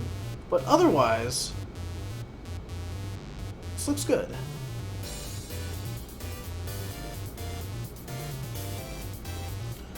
I might change the camera motion to also, do the other zoom out as the bird flies around. Yeah, I think we got something here. This is coming along nicely.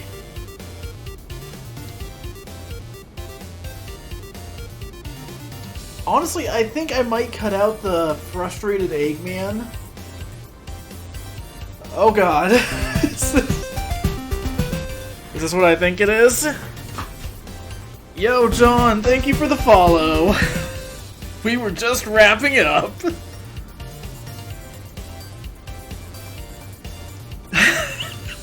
Oh no. Oh, I can't keep drawing. It's 2 a.m.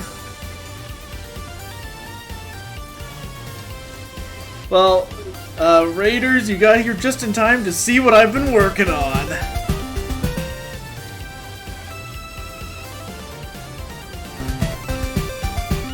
Been working on some Sonic animation.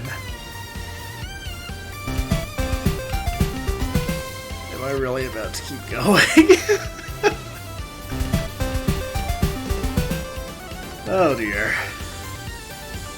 Yo, Limit, what's up?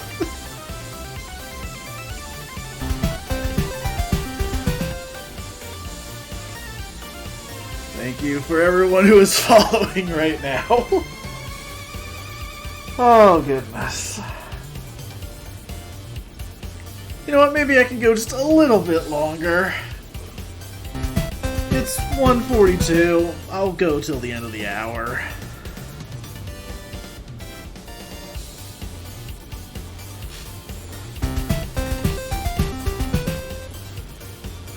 I'll try to go till the end of the hour. Oh god. Okay. Well, thank you, John, for the raid. Thank you to everyone that's following right now. That's a lot of followers.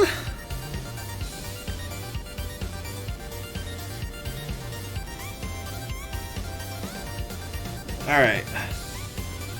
So yeah, we've been working on this, Oh, now the raid shows up!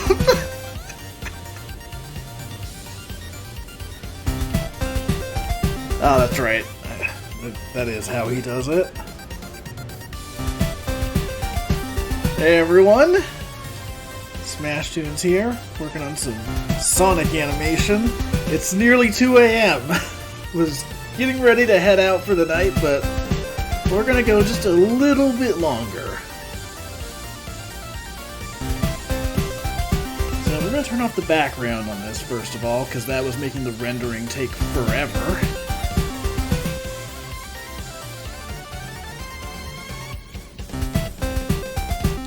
Okay, we're gonna try something here.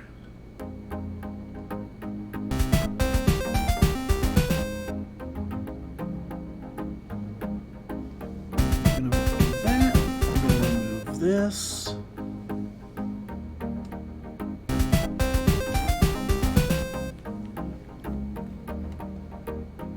Yo, thanks Partial Egg Carton for the cheer.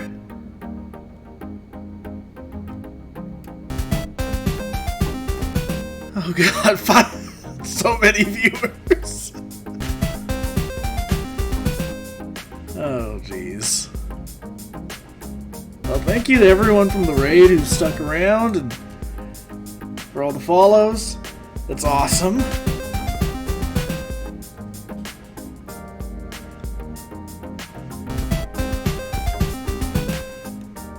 So I turned off the background on this animation just so it'll render a little bit faster. Right before people raided, I had rendered it the first time, and the background made it take like 3 minutes. So we're not doing that right now. But this is what it looks like. What I'm animating right now is it's basically like a what-if cutscene for Sonic Origins. So you know how Sonic Origins added in a bunch of cutscenes that are like intros and outros to each game. I just had the idea of like, alright, so what if there were more? So this is a cutscene that would be connecting the end of Green Hill Zone to the start of Marble Zone. It's basically Sonic beats Eggman, frees the animals, and then chases him to the next zone.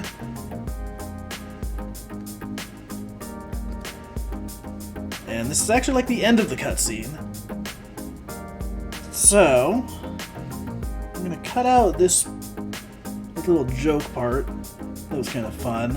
It was like Eggman looking in his rear view mirror and seeing Sonic chasing after him. It doesn't really fit with the project, but it's fun. I'm kind of tempted to save an alternate version just so I can keep those frames. So I might do that. Oh yeah, I've seen that overly verbose Sonic.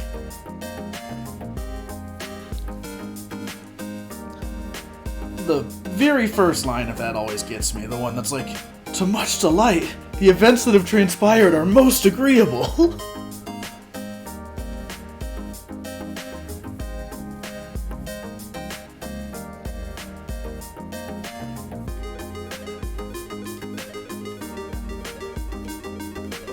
So yeah, we've been doing a pretty chill stream here tonight, just kicking back, doing some animation, listening to some Popsky tunes.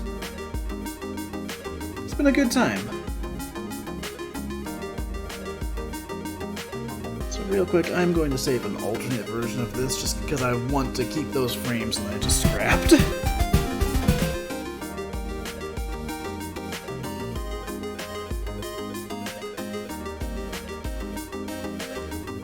So now that we've got that saved, we're gonna open up shot 7 again. We're just gonna make this part the end of it.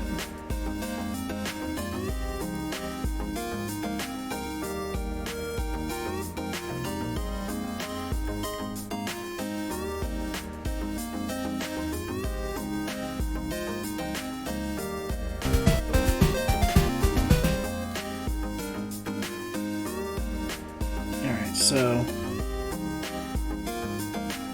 extend this a bit. We'll remove these frames. And this one.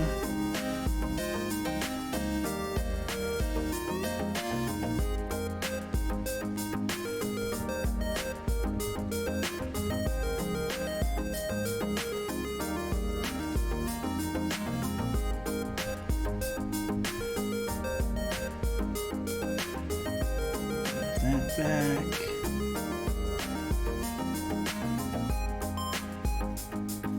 Camille brings up a good point. We've got a bunch of custom emotes if you sub.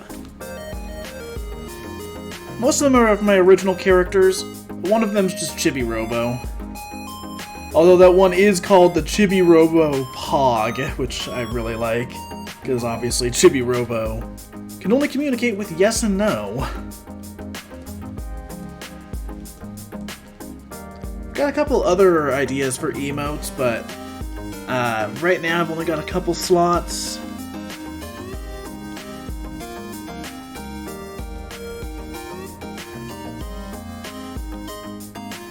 Yo, thanks for the sub.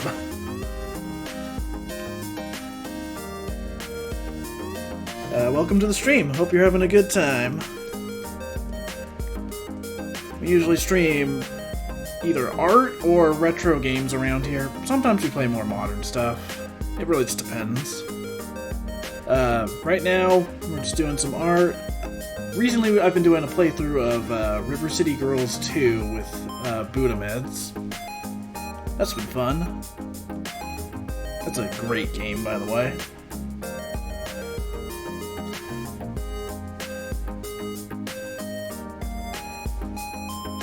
Yo, Chaos Jester, thanks for the Prime sub.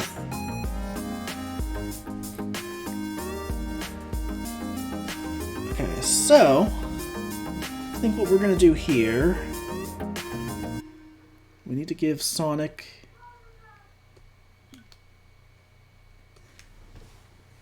wind up in. My cat is meowing in the background. Fancy! Come here, kitty. Wish I had a webcam. Hey, there you are. Hey, what's up?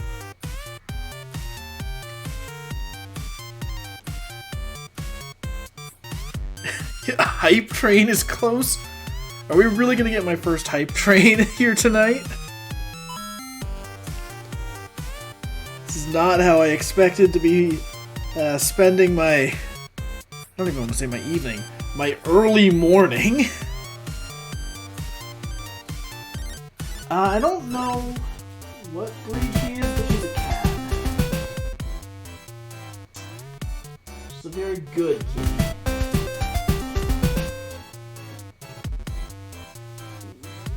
Had her for like at least a decade at this point. She's old. She's good. Come here.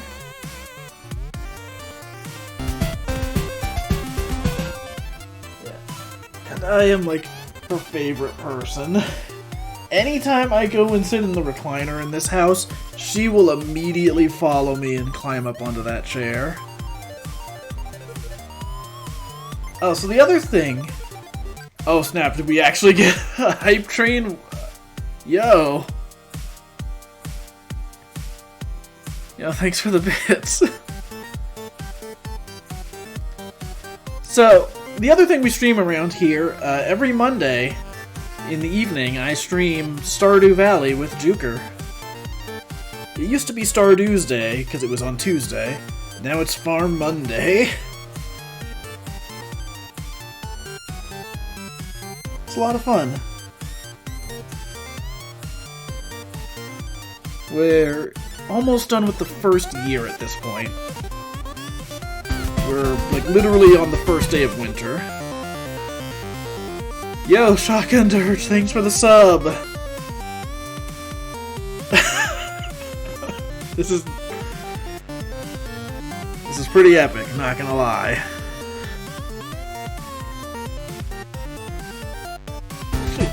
Now I'm curious how many sub points I need to get the next emote, because I actually have not checked that.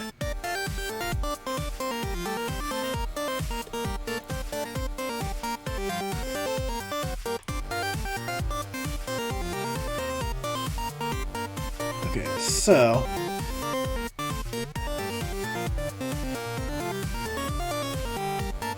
this next bit of animation is going to be nice and simple. Just going to give Sonic a bit of wind up.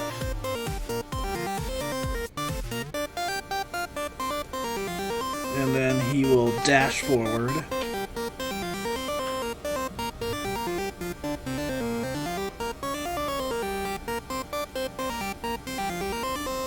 We're working on the rough animation now, so things are obviously going to look a little bit rough here.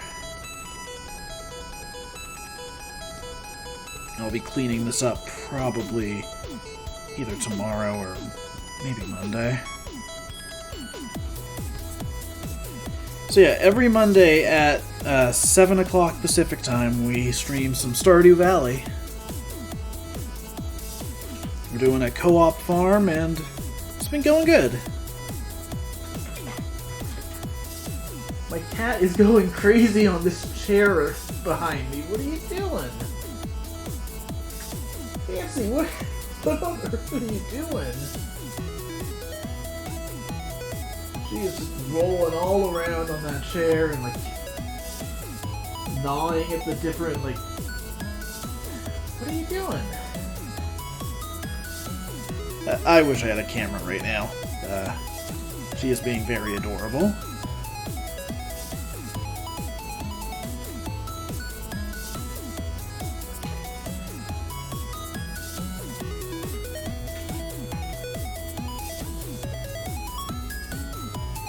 Okay, so now we're gonna have a frame of him rushing into action. if I really wanted to save animation work for myself, I could just make him spin dash down there, but we're gonna have him run.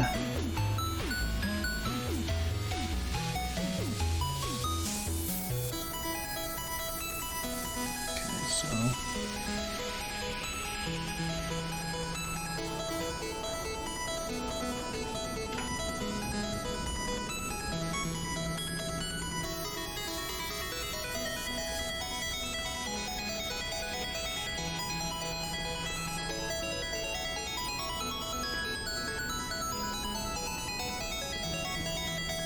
Honestly, like, yeah, doing work for Disney would be fun. I don't know that I'm on that level.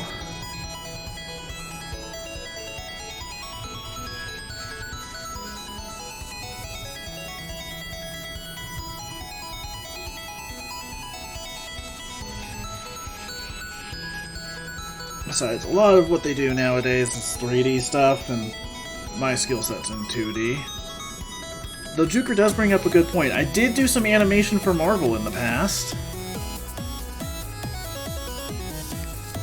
I worked on an episode of Marvel TLDR, which is a series they used to do where it was like a recap of various graphic novels.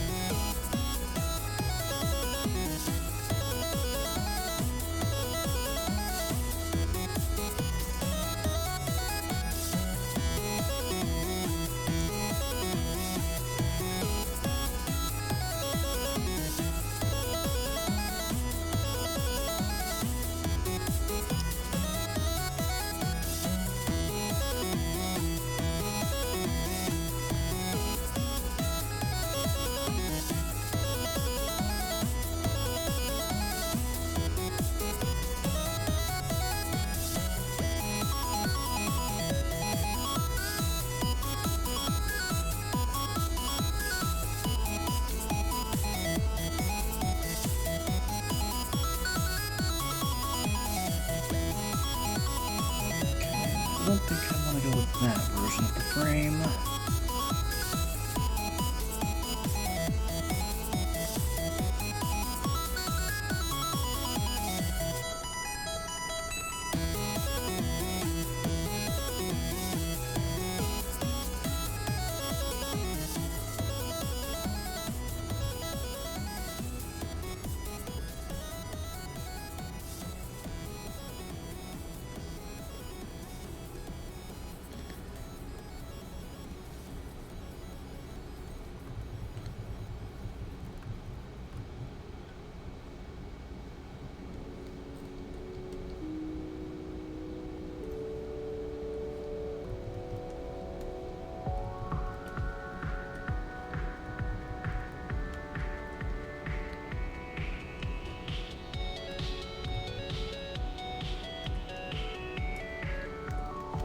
Also, I realize I need to give him another spike there. I was talking earlier about how Classic Sonic is honestly a little bit tricky to draw. And working on this project has been a very good crash course in how to draw him properly. By properly, I mean like on model. You can draw him however you want.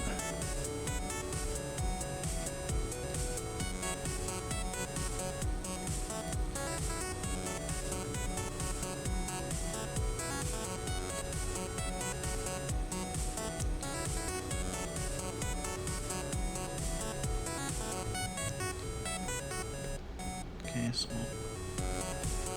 make that one a little exaggerated.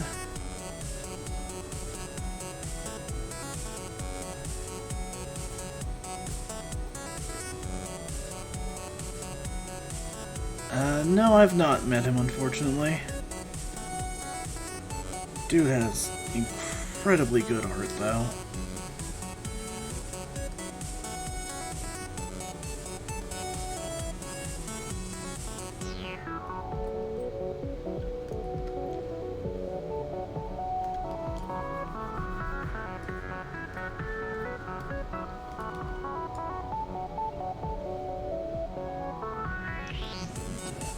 Move this background layer so that I've got more time to work with this.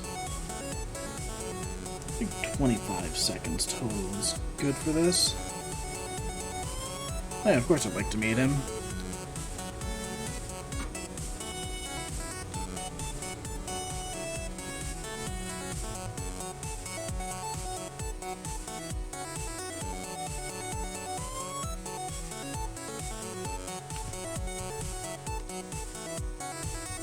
Whoops.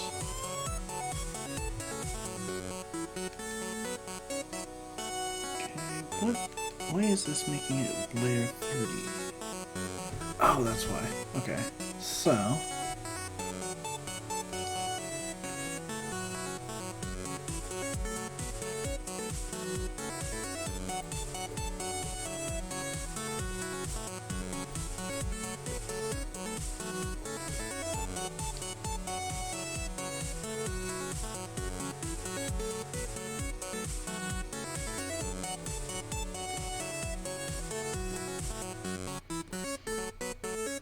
I think I'm gonna have this lead into the figure 8 motion now.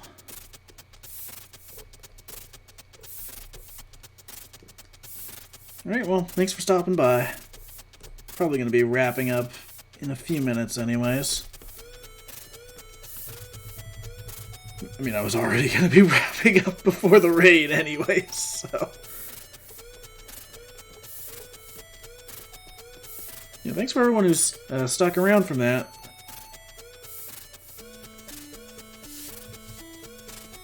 And if you're enjoying what you're seeing, you should smash that follow button so you can catch my art streams next time.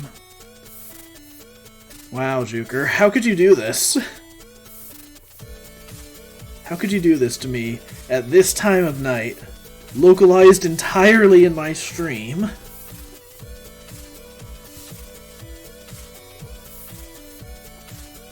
I use Clip Studio Paint to animate. More specifically, Clip Studio Paint EX.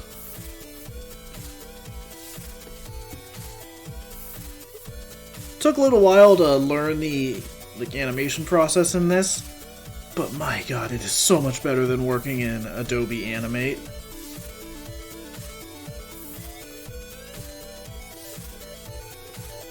Because this is pretty much the same process I'm able to use for my actual artwork, but I can use it for animating. Like, the jump in quality between when I stopped using Animate and started using Clip Studio is just ridiculous. Like, the tools don't make an artist, but not using Adobe's tools certainly helped.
By the way, if you want an example of like what I'm able to do with animation in Clip Studio Paint, like obviously what I'm doing now is not anywhere close to being finished, but if you want an example of my work, like when it's actually done, go check out the NSP music video for Dragon Slayer Level Up.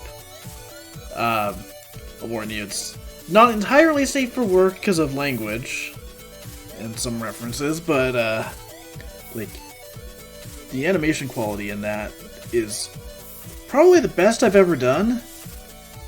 And even then, I'm still feeling like I'm getting better. But that video, like, I poured my heart and soul into that one. Like, it is probably the best overall product I've ever worked on. If you want an example of what Clip Studio can do, like, that was animated entirely in Clip Studio, from start to finish. Only part that wasn't done in Clip Studio was, like, the one part with a 3D background. Because, you know, I kind of had to use 3D modeling software for that.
Gotta shrink that pose down a little bit.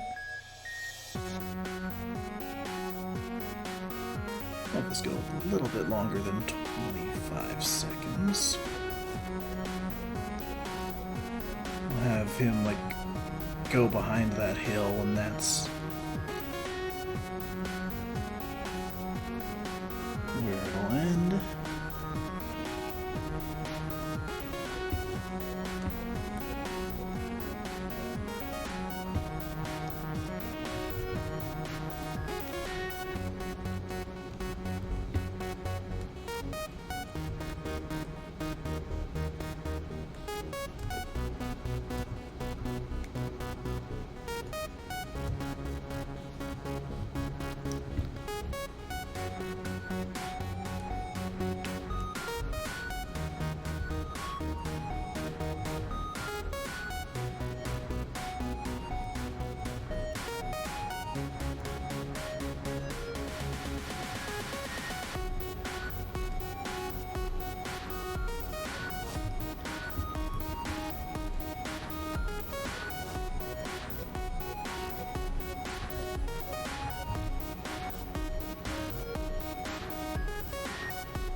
Let's see how this looks without the background.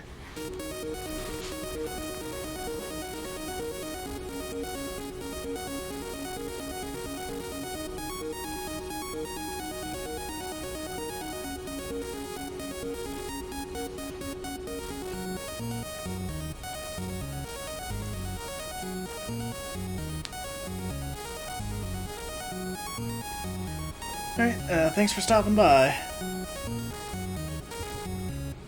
We're probably gonna wrap up in just a minute. Just want to make sure this animation's looking good, and then we'll probably head out for the night. Okay, let's see if we can test it with the background now.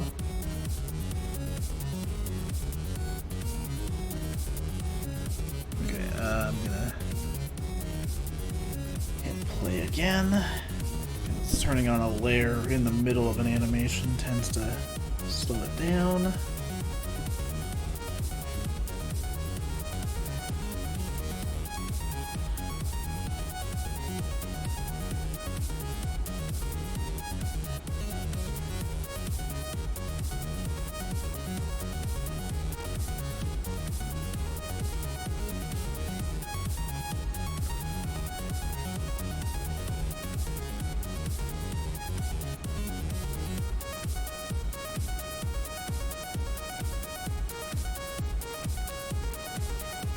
Okay, yeah, this is looking good. I think I probably need to change that wind-up frame to be a little bit more exaggerated.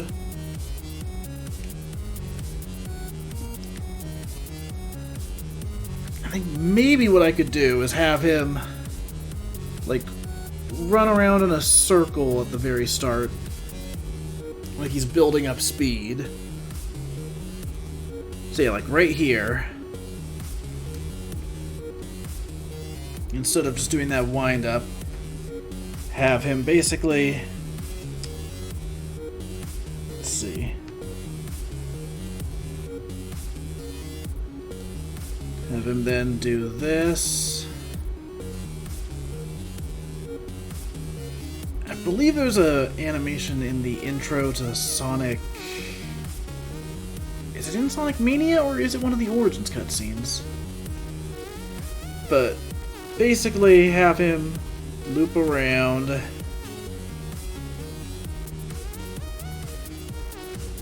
Like that. That's a very rough version of it.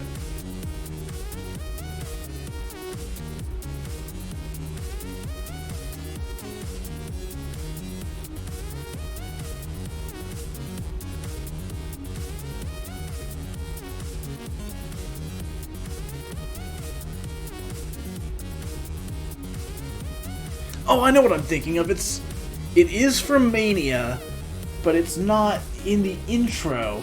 It was one of the like pre-release trailers. They had an animated sequence that was done in like a sketchy style, and he did like that exact kind of loop as he ran past a bunch of badniks. So yeah, I think I could do something like that. Okay, so I'm gonna draw those 2 frames and then we'll wrap it up. Because I'm definitely getting tired now. This is, I'm pretty sure, the longest stream I've ever done, at least on my own channel. Definitely gone longer, like when I've been on Juker's channel or when I've streamed with Meds. But on my channel, we usually only go for like 2 to 3 hours. Probably not doing another one this long anytime soon.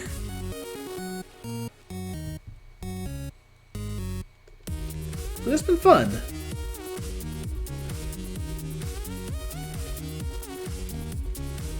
It's nice to just kick back and work on an animation that is purely for fun, rather than having it be one of my work projects.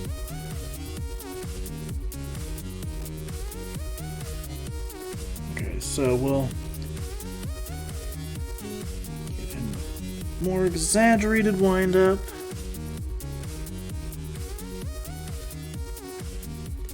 God, I still can't believe you did 8 hours of Desert Bus. I still can't believe I watched 8 hours of Desert Bus.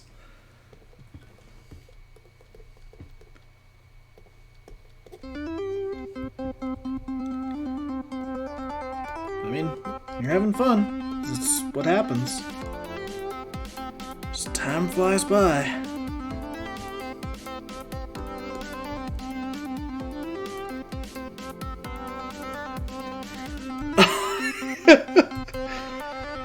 Yeah, so... Yeah, during like the final stretch of Desert Bus, I was just messaging Juker nonstop, like, crash, crash, crash the bus. Do it.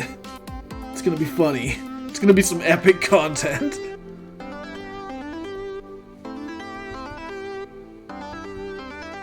Like, I was sending him those messages during like the whole stream, but like towards the end I was really trying to make it happen. Dude, it would have been such good content, though. That is like some grade A quality content.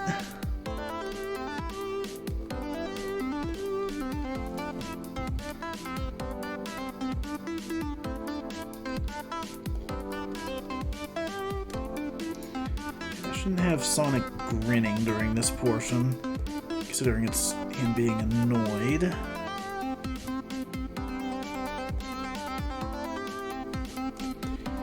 I'll have to double check the model sheets for Origins after the stream when I'm cleaning up these poses. Because that's the other thing with this animation, like I'm really trying to make it look pretty authentic to Sonic Origins, considering the whole idea is to make it like a what-if kind of cutscene. I want to match that style as best I can.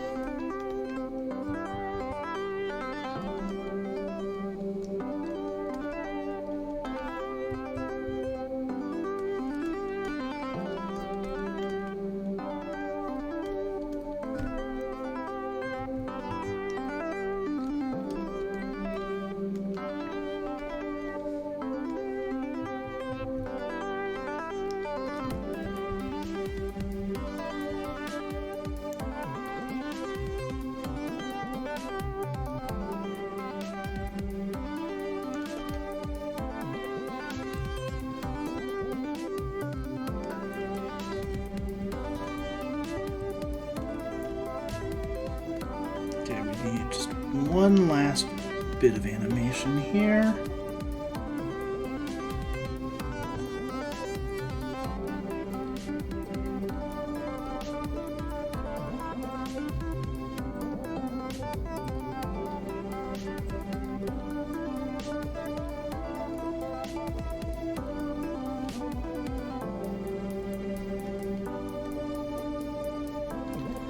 Basically just need to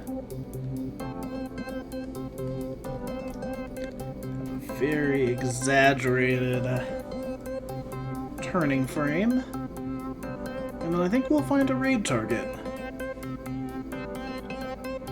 I've got someone in mind as long as they're still alive.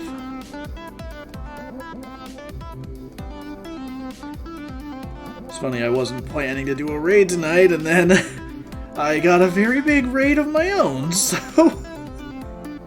you know, might as well spread that around.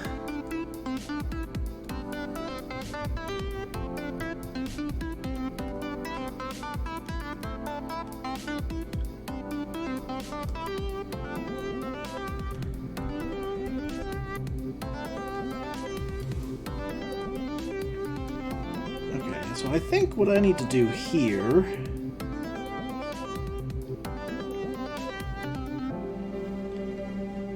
that's part of why it was looking weird. It wasn't even looking weird per se. Just the way this was organized. I need to rename in timeline order. Yeah, there we go.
Alright, let's see how this looks, and then let's finally wrap things up for tonight.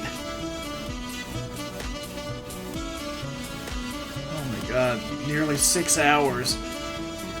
And no, I am not gonna draw this out even further to hit that 6-hour mark. I would like to not feel like a zombie tomorrow.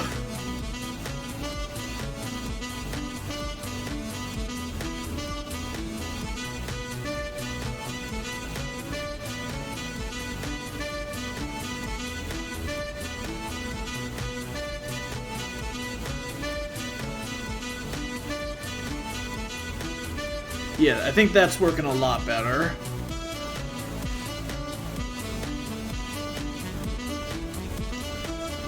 Like, it's a pretty simple little addition there. It's not that fast, but like, just having that extra bit of motion makes the wind-up work better. You can probably add in like another frame or two of like winding up before the turn.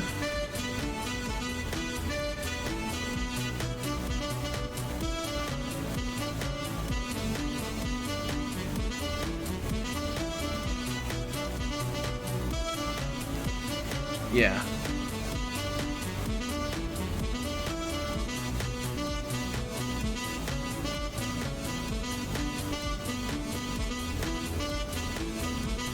Okay, let's see how this looks with that extra frame or two.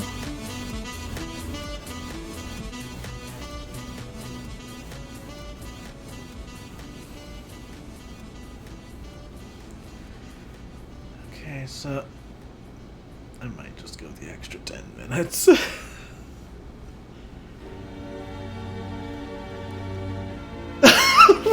Why is this the music that plays when I say that? What is this tragic music for me deciding to go 10 more minutes? Oh shit! It's not tragic anymore.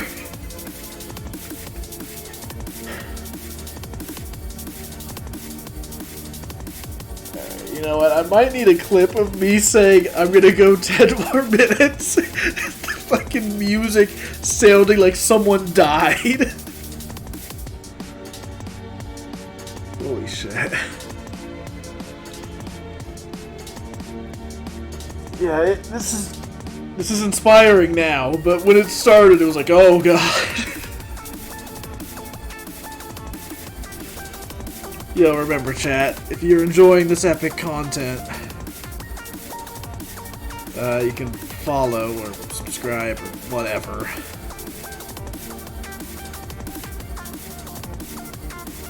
Yo, let's smash that subscribe button so I can go to sleep.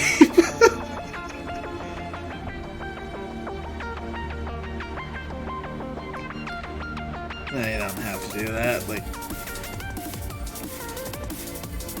Jokes aside, I am very glad that people decided to show up and stick around. I was debating whether or not I even wanted to stream tonight, and yeah, it was worth it. Got a lot done here, had some fun, some laughs.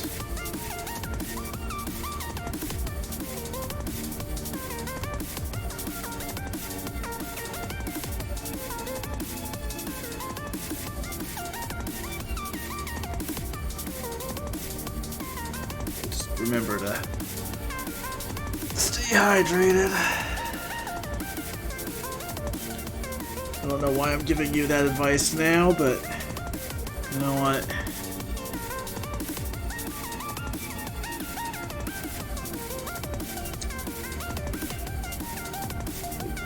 Why do I have that there?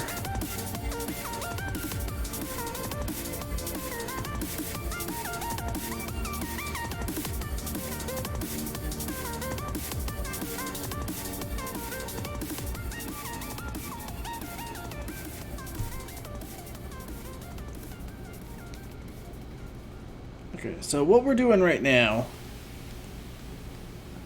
is something I actually did earlier with this animation. So because there's a background, I'll throw basically these white brush strokes behind the characters just so they pop out against it. It's not really for my benefit because, like, you know, I can just turn the layers off.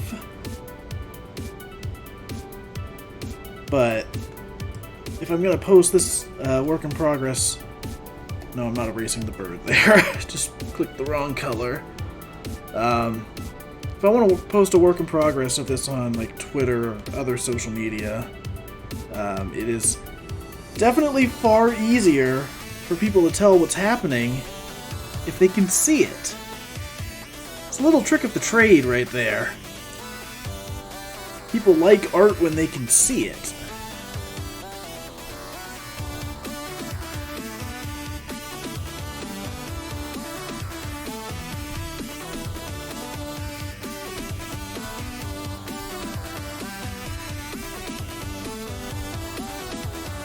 So I'm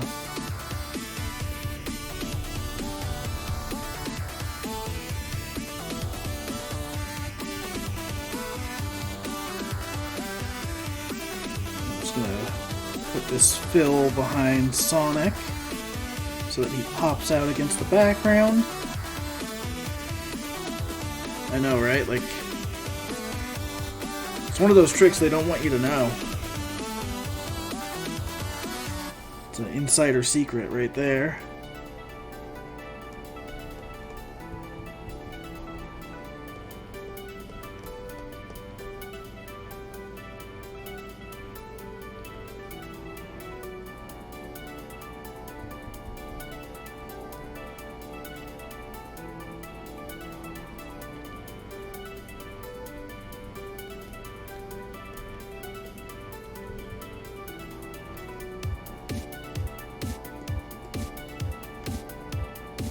One other thing I'm going to add to this.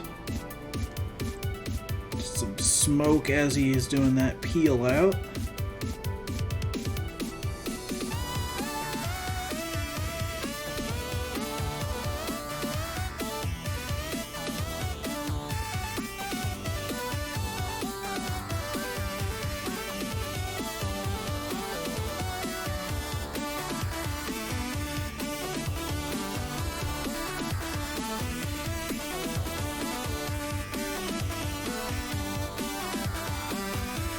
Gotta add some extra effects like that to really help things pop.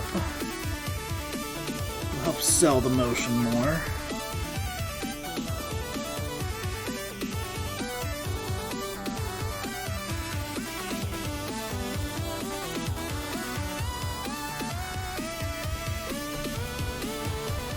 And then when Sonic moves, there's probably gonna be like a blue blur behind him in the final animation. Don't ask where I got that idea from. It's certainly not like the nickname they give him in half the games or anything.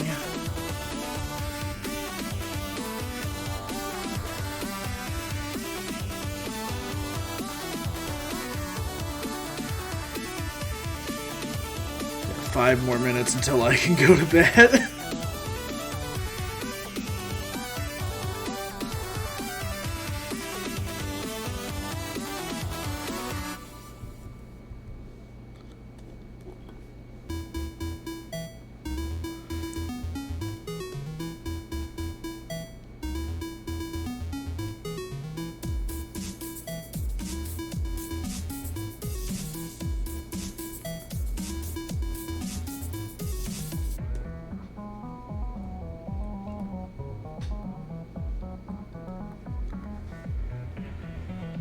Alright.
We're almost there. The end is in sight. 3 minutes to go. So just for the record, the Smash Tunes end of stream countdown is not normally a thing. That is a tonight exclusive.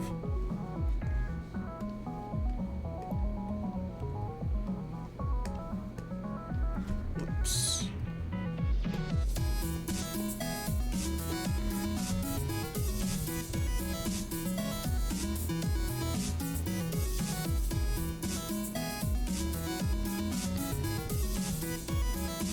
Final version will probably expand that smoke effect a bit more. Oh yeah, it's 2025 now.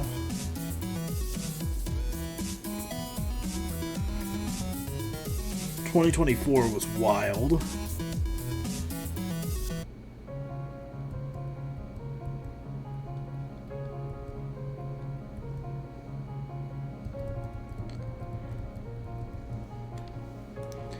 Alright, let's test this animation one last time.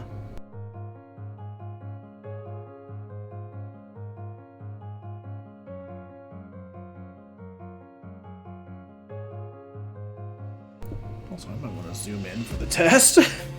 Let's test the animation at like 140p.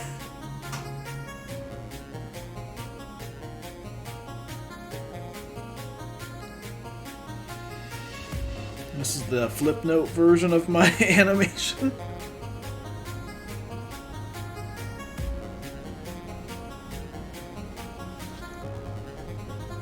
Alright, let's, maybe zoom in just a smidge.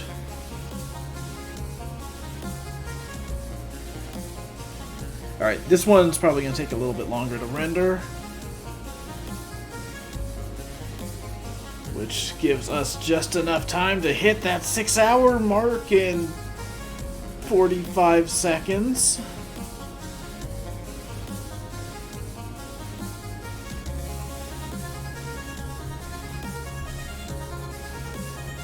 You see, at the 6-hour mark, Sonic runs off the screen, and that's when the stream ends.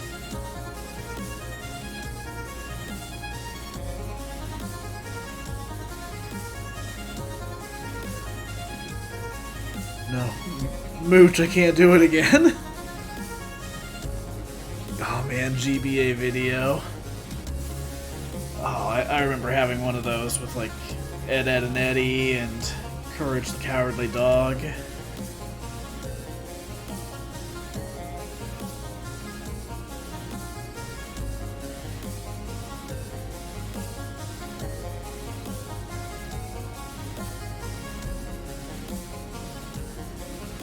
Alright, yeah, this is looking good. I'll probably make a couple timing adjustments tomorrow when I fill in the extra in-betweens. But yeah, this is coming along really nicely. And once I'm done with this, we can move on to finally doing the full animation for it. So, just to give an example of how that's going to look, this is the first shot. I have a single frame of this done as like a style frame. So as you can see, I'm really trying to match the look of those cutscenes. When this is done, the whole thing is going to be in like this style of coloring, the style of shading.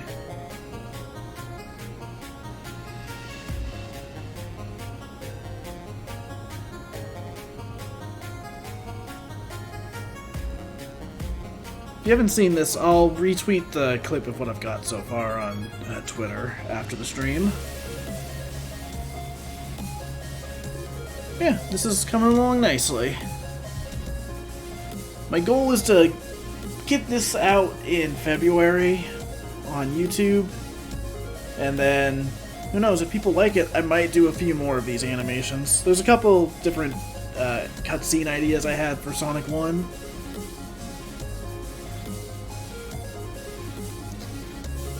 I'm doing this one for now, but maybe in the future I'll do more if people like it.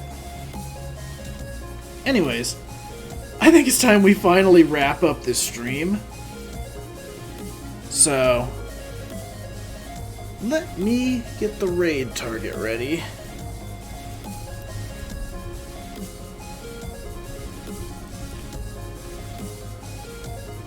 Thanks to everyone who tuned in. This was a lot of fun.